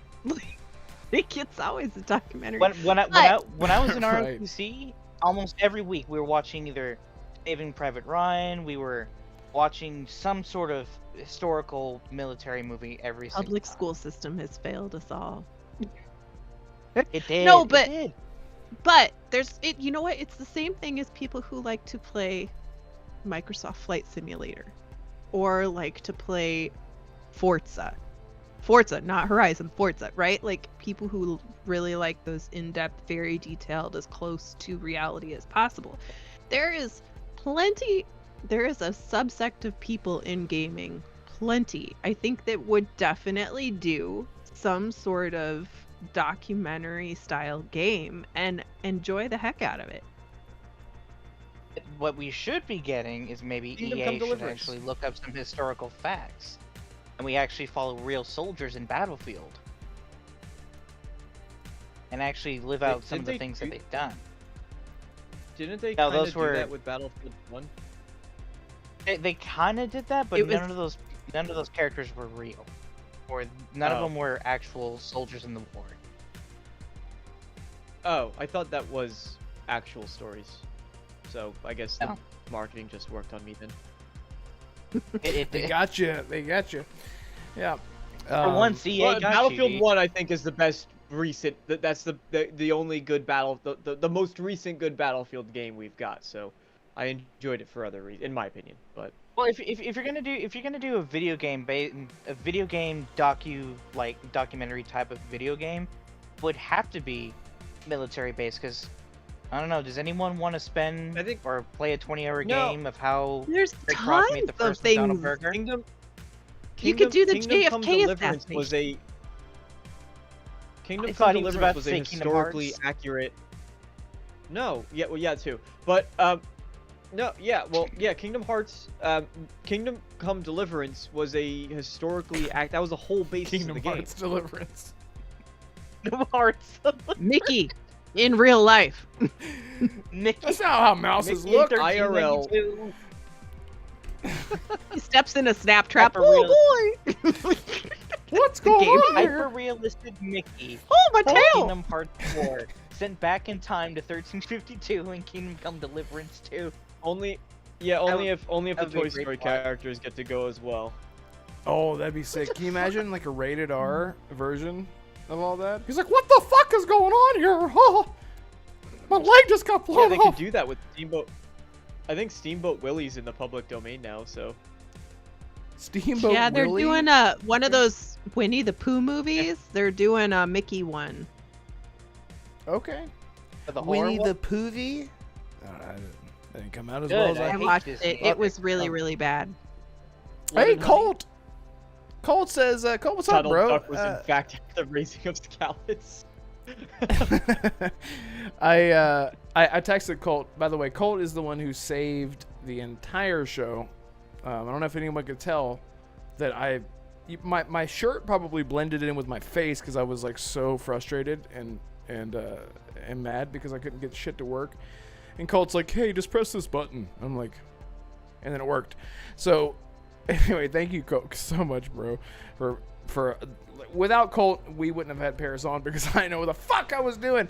Colt says Yasuke in a Ubisoft game shows how racist, intolerant, or bigoted game fans are. No one complained years ago about his portrayal.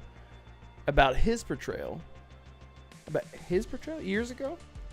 Oh, maybe No one he, complained about Hayek Yeah. in Assassin's Creed Origins 2. I think that's what No he one meant. Yeah. complained about Exactly. That's actually what I was not going to say earlier, but you said it. So thank you for saying that and not making me say it. But yeah, exactly. Well, no as one an complained. Italian, I was really insulted when they brought Ezio. in Assassin's As Creed someone 2. who's like, Yeah. What are they doing to my as someone who's boy? like Look at 0.5% him. Native American, I was really offended when we got Connor Kenwood. Right, exactly. Yeah, Yeah, exactly. And as a Norwegian, I was really upset by the misrepresentation of Eivor in Valhalla, and that's why I put 375 hours into that game, because I wanted to see if there was anything good to it. It's like whenever your waiter comes up and they ask, "Is everything okay? Are you enjoying everything?" And your steak is like halfway eaten, and you're like, "I don't know if I like this." And it's like I was eating my steak to find out if there was any good part to it. Oh my God, gamers! We have a Jesus. release date for this. Assassin's Creed Shadows? November 15th. November 15th. Okay. I thought it was coming out like tomorrow. Oh no, I'm sorry. I'm thinking of Outlaws. Outlaws is coming out next month. That's what it is, right? Yeah. They don't want to cannibalize. There's just too many games, Red. I can't even make a joke about how you forget so many games coming out, because there's just too many. There's a lot. Why Yeah. is Ubisoft releasing 2 big games within 3 months of each other? I just now realized that. Why are they doing that? Get Star Wars is its own thing, but you're right. But I hate logic. I hate it. Real quick, Anyway, because I don't want to. Thank you, Nick. Every time that Nick is in a chat, every time that Nick is in an XNC chat, I always message him. I say, "Hey, Nick, we're still good for tomorrow, right?" And he never responds because I want him to be like, "What are you talking about?" But he never does that. He's just like, he just goes. I don't think DeMarco could survive a Nick podcast. Yeah, he wouldn't, because I the think podcast hours. would be We should 4 have it hours the long. other way around. Yeah. Well, and If well, it's the, not, well, the look, thing if is, it has ahead. to be at, Well, at a good time of day where I Look at can him. Look at him, Italian. Me and Italian. produce.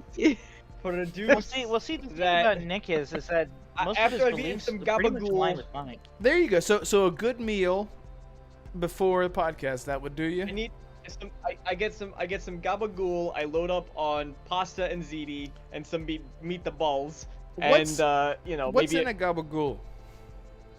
what's in a well, listen, you don't Gotta if get you the don't gaba. know what's in a gabagool, you shouldn't know what's in a you got it. And then you got it's the just- ghoul. You know what I'm saying? Like, And you you got put 'em some together. gaba and you get some ghoul, and you blend them together in a beautiful gabagool. Everyone always asks, "Where's the gabagool?" Nobody ever asks, "How's the gabagool?" Exactly. You know what I'm saying? So just, you get that all, and then you get your gabagool. But Fascinating story. that's Any all. chance you're nearing Thank the you, end? Geralt. I am. I was reaching the end, but now that Okay. you mentioned it, I think I can keep going. Actually. Oh, good. Hey, Colt says, he said he's been, he's been playing Fortnite. He said that Yasuke has been in games and animes, and he deleted his video because people were terrible in the comments.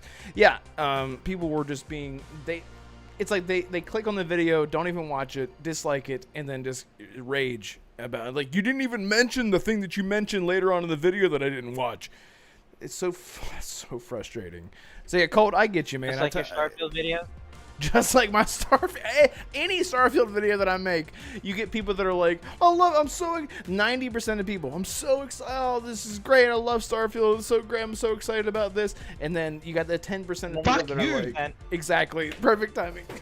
Exactly, perfect timing. Yeah. What? Holly, you made a face. Sorry. Apparently, the court documents were just filed implicating Diddy in the murder of Tupac. Sorry. What the Who fuck? the hell is Diddy? What the shunk? that would be a good time for that soundbite. Yeah. So, he was alive? Wasn't Diddy like shunk? What the shunk? Yeah. Thank you for doing that. So wasn't Diddy like 13? No. I don't know how old He Diddy was is. young. He was young. He was like 19, 20 when he hooked up with all of them. Diddy Kong. Jonas. Yeah, I have no idea who y'all are talking about. So You weren't alive then. Tupac is alive. was He not. is Machiavellian, whatever it is. He is a He's- hologram that travels, though. He is. He's still out there working, getting money. So hey, good for Tupac. He's doing his thing. I'm gonna end this poll here, and it looks like 40% of. I can't see. Yo, There we go. hey. 40% of people are gonna get as AC shadows, and 33% Looks like, yeah, just 40%. 60% are not going to get the game. That's great. Well, to be Like fair, a lot of people don't. You know what I mean? Like, how many people would buy it no matter what anyway? Oh, Yadani, I'm never so bought sorry. an Assassin's Creed. By the way, well, God, we're going to come back to that. Hang on. Real quick, I just wanted to shout out Lotus Esprit and Yadani again, because it's right when Lotus dropped the super chat was right when Parris was about to join. So I was like, oh, wow, thanks. Anyway. Just again, thank you so much, Lotus, for the $20 super chat. I really, really appreciate that. And that goes to DeMarco's Gabagool Fund. And right after... Exactly. And then Yadani dropped a $5 super chat after that. Thank you so much, dude. He says, "Good to see you, Mr. Parris, round here, especially since I only caught a small glimpse of him passing through the JW at the Games Showcase season. Hype." The hotel. Oh, okay, got you. And he was like, "Oh, I can smell his musk from here." Thank you so much, Yadani. And then Yadani just drops another $5 He's very super tall. chat. Parris, he looks like a big dude. Yeah. I was like, he'd fuck somebody up. Yadani says, "Hey, Red, you ever have a dream where you could replay and watch the gameplay? He could run and do like it a lot and do anything. Discuss." Let's talk about that. So, I think what Yadani is talking about here is, you ever have a dream? Do you have a stroke? Yeah. Listen, I get what he's saying. I understand what he's saying. Okay. The If anyone redism. understands, it's a redism. It is a redism. Yes. Is this a Black Viking reference? No, it's a red it's a red reference. The red Viking. It's a red reference. Red That's a red Viking thing. Thank you so much, Okay, Yadani. well, Yeah, what do you think about Alright, that, well, Assassin? So, Assassin, I'll ask again. Have you ever had a dream, Assassin, where you could replay and watch the gameplay, and he could run and do like it a lot and do anything? Okay. I'm not gonna. No, go ahead. What do you think I'm about not gonna that? answer. I It's a yes or think no I just question. lost all my. I think I just lost all my brain cells just listening to this. We just need an honest answer from you. Yes. Okay. Yes.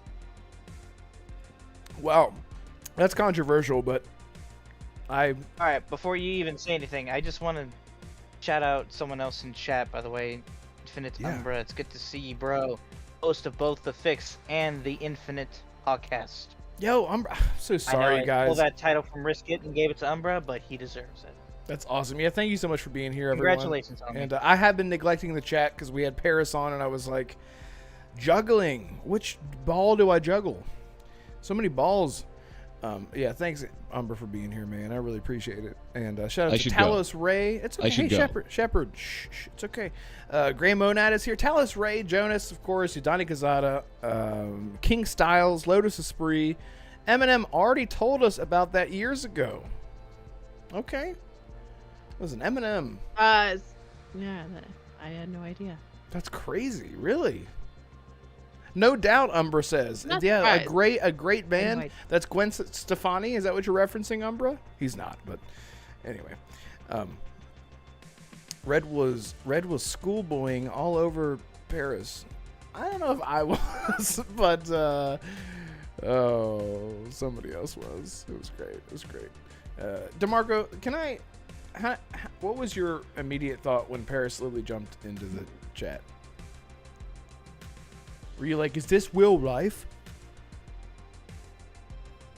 You know, I've had the on. Do you want the on? I mean, I could be exaggerative and be like, but the reality That's is what we were hoping for.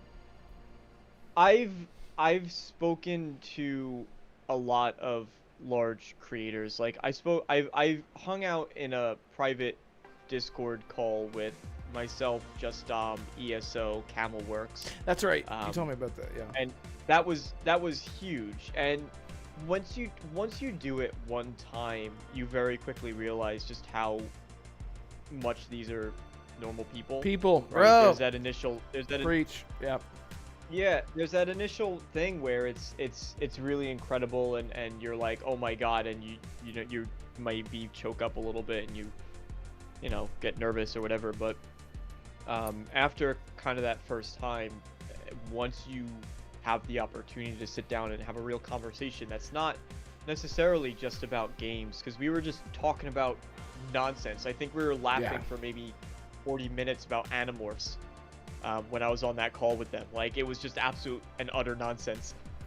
And so once you kind of break down that barrier with someone who at the time to me seemed like ESO was like, holy shit, you know, dude was larger than life, and then you break down that wall and it sort of applies to anyone you can really meet. That's awesome, man. Yeah. Doesn't make it any So less special, pragmatic. But it's the thing is, like, it's true. Like, whenever I met Sean Patrick Flannery, I was like, he's not a Boondock Saint. This is a dude, and I'm sitting here like talking to him, you know, and he's just so nice and so just like normal. And it's like, yeah, once you break the mold of, hey, there are people in this world that have statuses that where they have a bigger reach than we do, they have a bigger following than we do, and they have, you can mention their name on any sort of social media and they could be recognized. They're just people, and I think that's the beauty of it all, is that you can respect them as a person instead of as like a trophy. Look who we got! Oh, everyone, look at me! Look who we got! You know, instead of just getting someone on who's just such a good person and that you really admire and that you follow and respect. And so that's people like Colt Eastwood for me. You know, met Colt Eastwood a few years ago, and you know, that was sort of the icebreaker. You know what I mean? And then my dad. It's like when I went up to Sven and I was like, and my friend DeMarco and I, we play multiplayer and Baldur's Gate, and it's so cool. And blah, blah, blah, blah, blah, blah, blah, and my blah, character, she's and really cool. 4 words. Yeah. Like 4 words, 10 minutes. I was like, yeah, this game is awesome, and this and that, and my name is Cotton Candy, and I'm like a 3-foot dwarf, but I'm also a bard, and it's good. And he Totally just conversation I would Totally like to see normal more. conversation. I don't know what conversation I would like to see more. Ed meeting Todd Howard, or Arcane meeting Dinga Bakaba. I don't know which one would be more entertaining, but I would have my popcorn out for both. Dude, so we had to set it up. Is Arcane here right now? So we had to set that up. I don't think Arcane's here right now, but we had to try to set that up to get Dinga Bakaba on for an interview, a special guest. He joined. Dinga Bakaba is never gonna. Dinga's actually incredible. Dinga, I was streaming something about Deathloop, and then he joined, and people were like, I was with Just Dom, and he was like, dude, Dinga's in your chat. And I was like, yeah, no, that's not him. He wouldn't join my chat. And then for like 30 minutes after the show, I was trying to verify whether or not it was him. He just said something so simple. He's like, hey, thanks for talking about the game. We're really excited. We love hearing other people excited about it. Like, it really keeps us motivated and going. And I was like, yeah, whatever. Like, Dinga Baka was there. And then it was actually him. And I was incredibly small at the time. So he's an incredibly great dude. He's really passionate. Like, he's super down to earth. Amazing guy. I think Dinga is just, like, up here in terms of the game developers that I love and respect. And he's really real too. He seems to be very personable. Yeah. And Arcane is very personable. So I met Todd. You were like, hi, Todd. Yeah. Basically. He was very uncomfortable with that, right? But he's a little reserved, right? Because he's Todd Howard. Like, I'm sure I love Dinga. I think he's amazing, right? But like, when you think about Todd Howard and Dinga, like, Todd probably gets approached infinitely more often, right? Just because of where he lives, and also he's Todd Howard, right? And like, so he's a little more reserved, right? Because he's like, are you cool or crazy?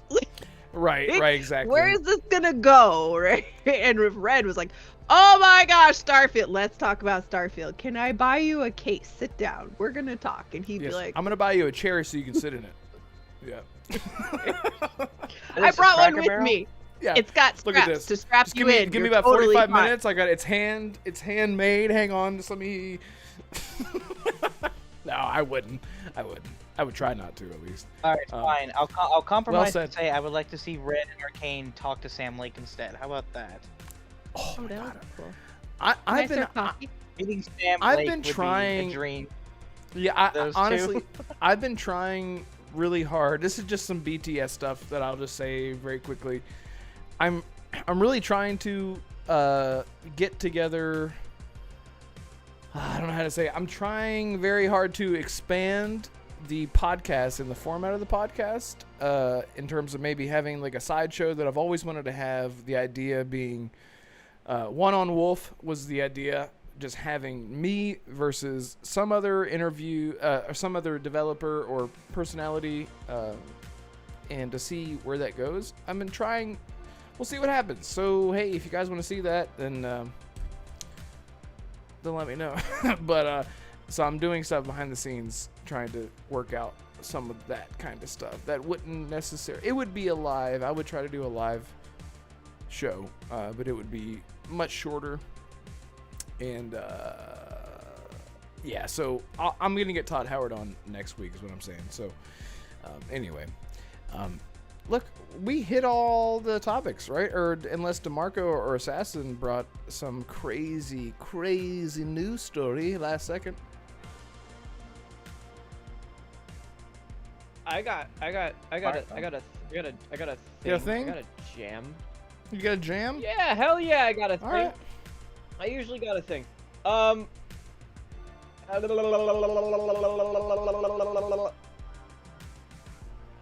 never mind. I don't got a thing. Okay, great. Oh, look at this. Someone replied to me. I thought there was a story that had. Okay.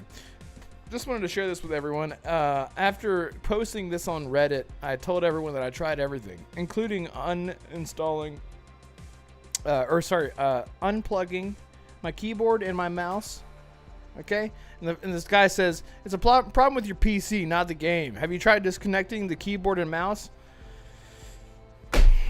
Have you tried reading my fucking post? Anyway. Hey, Red. Did you turn it off and turn it back on again? I didn't try that. I've actually like to leave my PC on overnight to heat my house because I'm a fucking idiot. Yeah, but yeah, I've tried everything. Anyway, yeah, go ahead. The Halo TV series is canceled. Oh, that's great It's not news. Great news. Yeah. Not getting renewed. So Yep. Yeah. Hey.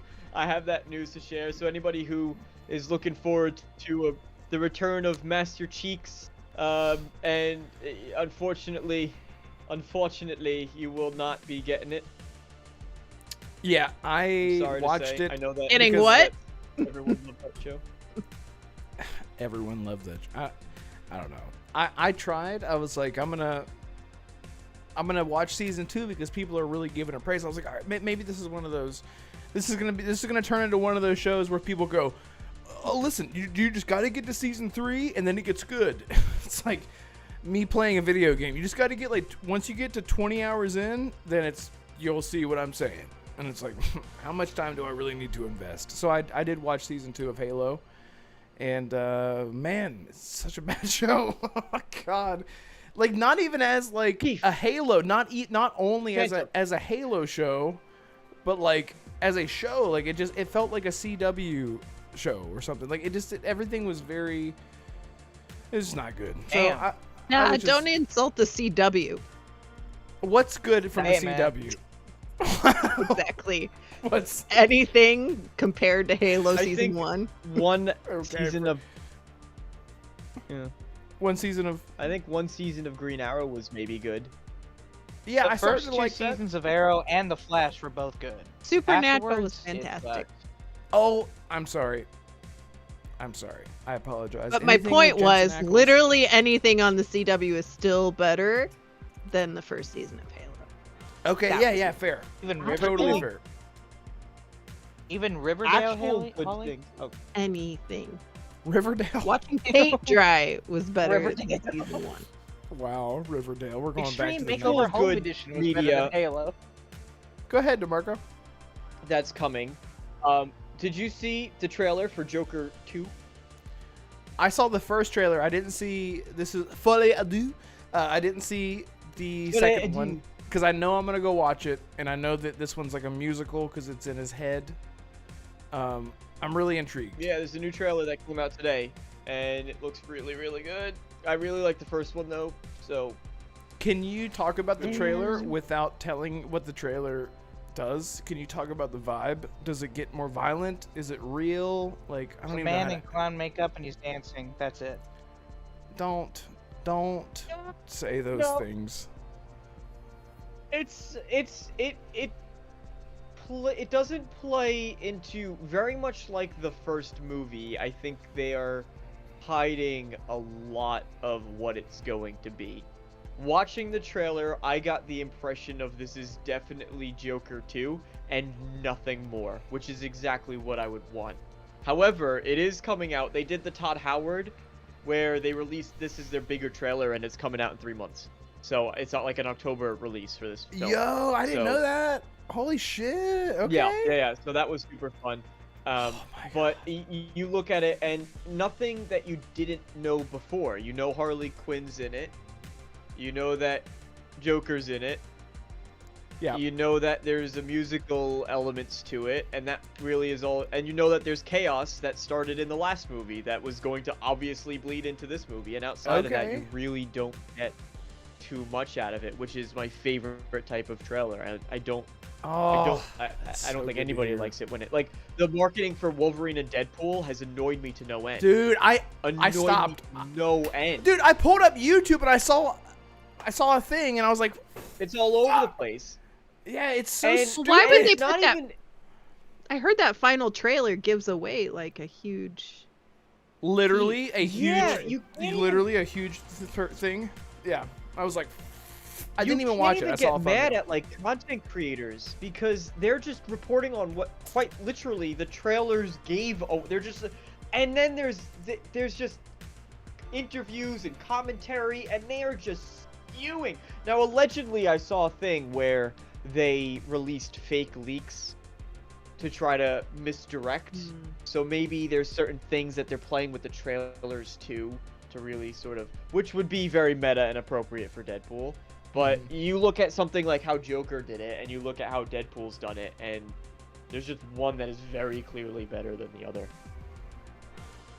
I'm really glad that your explanation of Joker 2 makes me very happy. I love that movie so much. And it's such a weird movie to love. I know. Because it's not like there's some Holly, have you seen it? Have you seen Joker? You haven't seen it. You have love Joker. Oh my God. I do not want to see this one though. And it breaks my heart because What? I don't like Lady Gaga. And okay. And I'm really just like turned off by the thought of it being a musical. I'm just like, no. Like, I'm sure it's done well, but I cannot think of a way that I want to see a musical. Well, I think to that point, I think this is the way to do a musical where I would enjoy it because it's in his head. He's Exactly. At the end of the first movie, spoilers, but that was like a tease of like what was real, what wasn't, and like him trying to be very performative, and he wanted to be more. Yeah. He wanted to be performative. Like that was his whole thing. And so for us to question again what's real and what's not, like he's all about the music and stuff to try to escape his actual condition. You know. I would watch the trailer and see if it changes your mind. Because I was on the same page as you, and I think there's a way they could do it very tastefully. I agree. Yeah, I agree. I was like, a musical. Steam Writers is the first one. Yeah, it's the guy from the guy that made Hangover, which is so weird. Todd Phillips. Todd Phillips. Yeah. I don't know. Like the first one is I was the same thing. It is. It's a perfect. That I'm just like, why are we even doing a second one? Honestly, if you're gonna put him in the universe with Robert Pattinson and the Penguin stuff, if you're gonna be merging any of this, it's not. Just do it now. They can't. Okay, good. Yeah, it's not. Because they're two different timelines, right? Yeah, like this is in the 80s. It's in the 80s. Wayne. Yep. Yeah, it was like late 70s, early 80s. But to your point, like I feel like the reason that they had to do not they had to, like, because Todd Phillips, when's the next one coming out? And he's like, we're not doing that. We're not doing that. Like he didn't even want to do a sequel for the Joker. He didn't want to do any sort of tie-in or anything like that. I think to the DC Universe's benefit right now, that is what they have going for them in a good way, is that they don't have to tie anything together just yet until something takes off, like the Batman or the Joker. And Again, James Gunn starts. DC James is Gunn, better there, than yeah. Marvel in so many ways. DC is just superior yeah, in so many ways. especially But as it you has get older. not translated at all to, except for like the Joker. The Joker and the Batman. Chris I Nolan's agree. Batmans are Yeah. good. And I like Did you Michael like the Keaton's Batman? Batman just because, you know. Are we What? just gonna forget the Dark Knight I did trilogy not like the exists? Pattinson. I don't You like didn't the like? Pattinson. Oh God, I loved it. God, the Joker and Pattinson were the two ones that I liked, because I was like, I cannot imagine me buying into a young Batman, year one Batman as Pattinson, and then I watch it and you're like, you get it, like. Oh He my needed God. a shower. He needed he was a greasy. shower. He was. It was disgusting. And Yep. Bruce Wayne I loved it. is It a was great. playboy billionaire. There's no way he's walking around looking like a troll all the time. It made no sense to me. But Superman is my favorite, and I thought they did a really good job with Man of Steel. And then Yes. they screwed Superman up. And I Have don't you seen My Adventures with Superman? no. It's a great show. What's The that? anime? Oh, They made a Superman no. anime on Max, and it's actually super. I do not like Superman. I think he is the worst character ever. I He's the just best. hate him. He's boring. He's the best. horrible in every way possible. Why is he However, boring? He's the best. My Adventures with Superman made me like Superman. It was that good. But I don't want a cartoon. I want Henry Cavill back, which is why I won't watch James Gunn's bullshit. That's why I Yeah, won't. I was really I don't know, yeah. Westworld looks pretty good. Doesn't matter. They screwed Henry Cavill so bad on that yeah, too. so fucked. They did. He Yeah, they did. left Yeah, yeah. The Oh, God, yeah. Witcher and signed with WB, and then James Gunn came in and said, "No, you're not coming into this. I got my own thing." Kick him to the curb, and then screwed up everything else he had going. It's Yep. terrible. It's terrible. fucked up. Henry Cavill's Yeah, performance of But he can of- Peacemaker. Henry Cavill's performance of Superman was like, I didn't Perfect. like Superman until he was Superman, because he had this like the whole trucker scene where he's like, I could literally, and like we watched The Boys, right? Like we know, like in my mind I'm like thinking like he could literally just rip this guy in half and bloody and just destroy the whole planet, like because the premise of Dragon Ball Z, by the way, was inspired from Superman and inspired from kryptonites and stuff. So you have these entities that are sent down to a planet to destroy it, one person. Okay, so then you have this one man who has been humanized by humanity because of the way that he was raised, and Henry Cavill pulls off this like, I'm being nice, and then he has like this like whenever he's about to be mad, he's like, oh my God, I could fucking kill you right now, but he's so like, I'm just gonna walk outside and just rip your truck. There's something about it that's just so good. I don't know. That just the way that and people love it or hate it. Zack Snyder, like my favorite movie of all time probably is 300, just because it's just like art. The movie, it just like it is just. I love that movie so much. Anyway, I don't want to go on tangent. Shout out to Bushido, by the way, who's in chat, and I hope you're doing good, man. And we miss you, and I want to get you on sometime. I want to get some more people on as guests every now and then. So hit me up in the DMs, bruh. Oh God, we're 1 minute over. Hey, listen, guys, it's been great. Everyone in chat, thank you all so much for the support. Shout out to Lotus Esprit, Yadani Kazada, everyone else who's actually like donated stuff, which is just by stuff I mean money. It's been really humbling and kind of weird. It always feels weird when Thanks that for kind of clarifying support. that, Red. Yeah, it's very weird. And yeah, what is stuff? How much stuff is this gallon of milk? What do you mean by stuff? Like money? How much stuff is it? Anyway, yeah, thank you all so much for the support over the past few months. It's been insane, and the channel is growing, and I'm doing my best to keep up with everything. It's just me, and I always want to shout out everyone on the panel here live for always just showing up for absolutely nothing. So one day I'll be able to pay everyone when we hit 10 million subscribers. So if you like the podcast, share us out, hit the like button. Tell your mom, tell your dad, tell your dog, tell your cat, tell everyone about the Renegade Realm podcast and the Red Wolf Renegade channel. It'd be really, really helpful.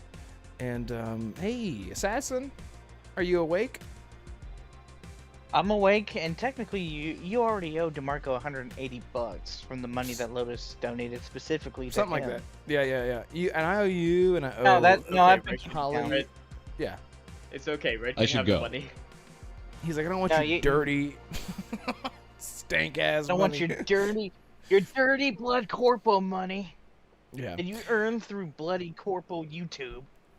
True 77 really. says, in Soviet Russia, Red pays you. Thank you, True 77. It's great, yeah. Sincerely, I really mean it. I know it's such a cliche thing for a host of a podcast to say, thank you all so much for the support. But it's real. It's real. It's if you're until you're in the shoes of someone who receives a lot of support, you start to feel like I don't really deserve this, and it really motivates you to do more for the community that you're fostering.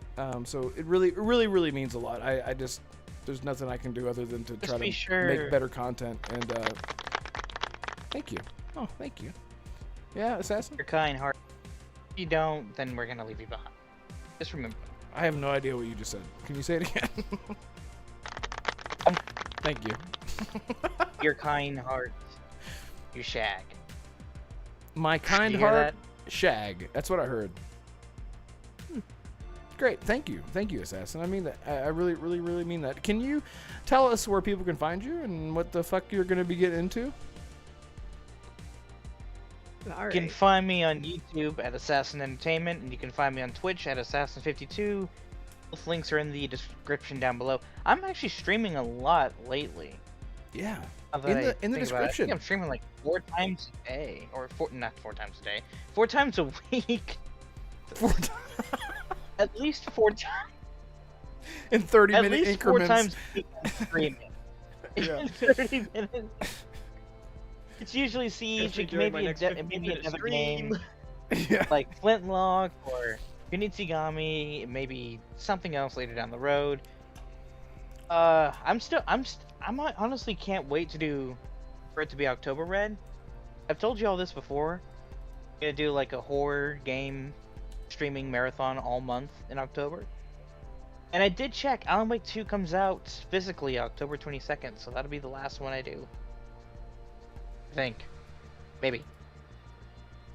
I don't know. Okay. Anyway, the links are in the description down below, so please. Yeah.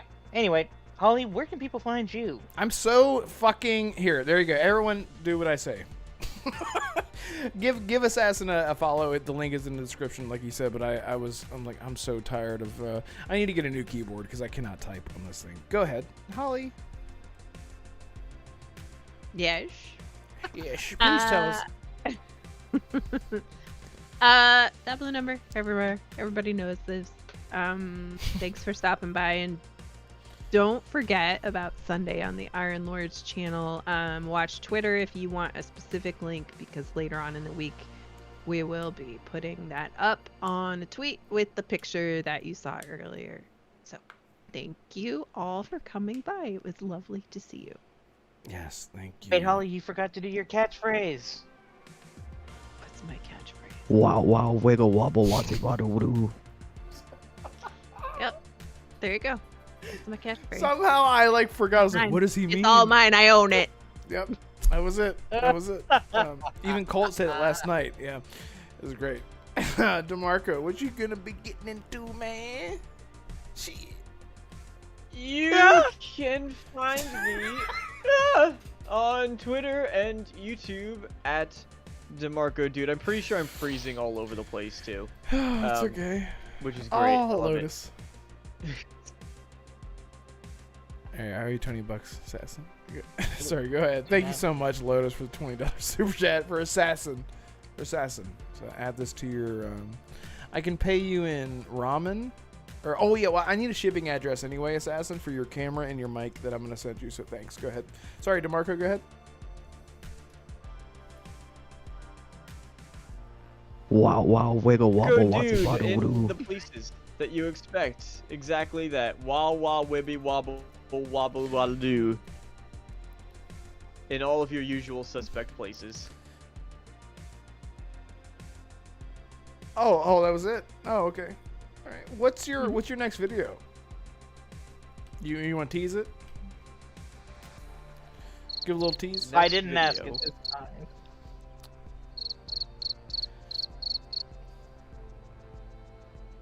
I don't know The what's anatomy of crickets and how they impact the physiognomy of main menu game screams. How crickets affect the physiognomy of Gabagool and why Italian representation in games is not up to snuff with the current climate of diverse gaming needs. Really, really excited for that. I love it. And you guys can find me on Twitter. The link is Fuck in you. Never mind. All right. Thank you all so much. I'll see you guys. See you guys next time. Thank you all so much. Hit the like button on the way out. Leave a comment when the video ends. It helps the channel a lot. We love you so much. Goodbye, everyone. Shit. Oh.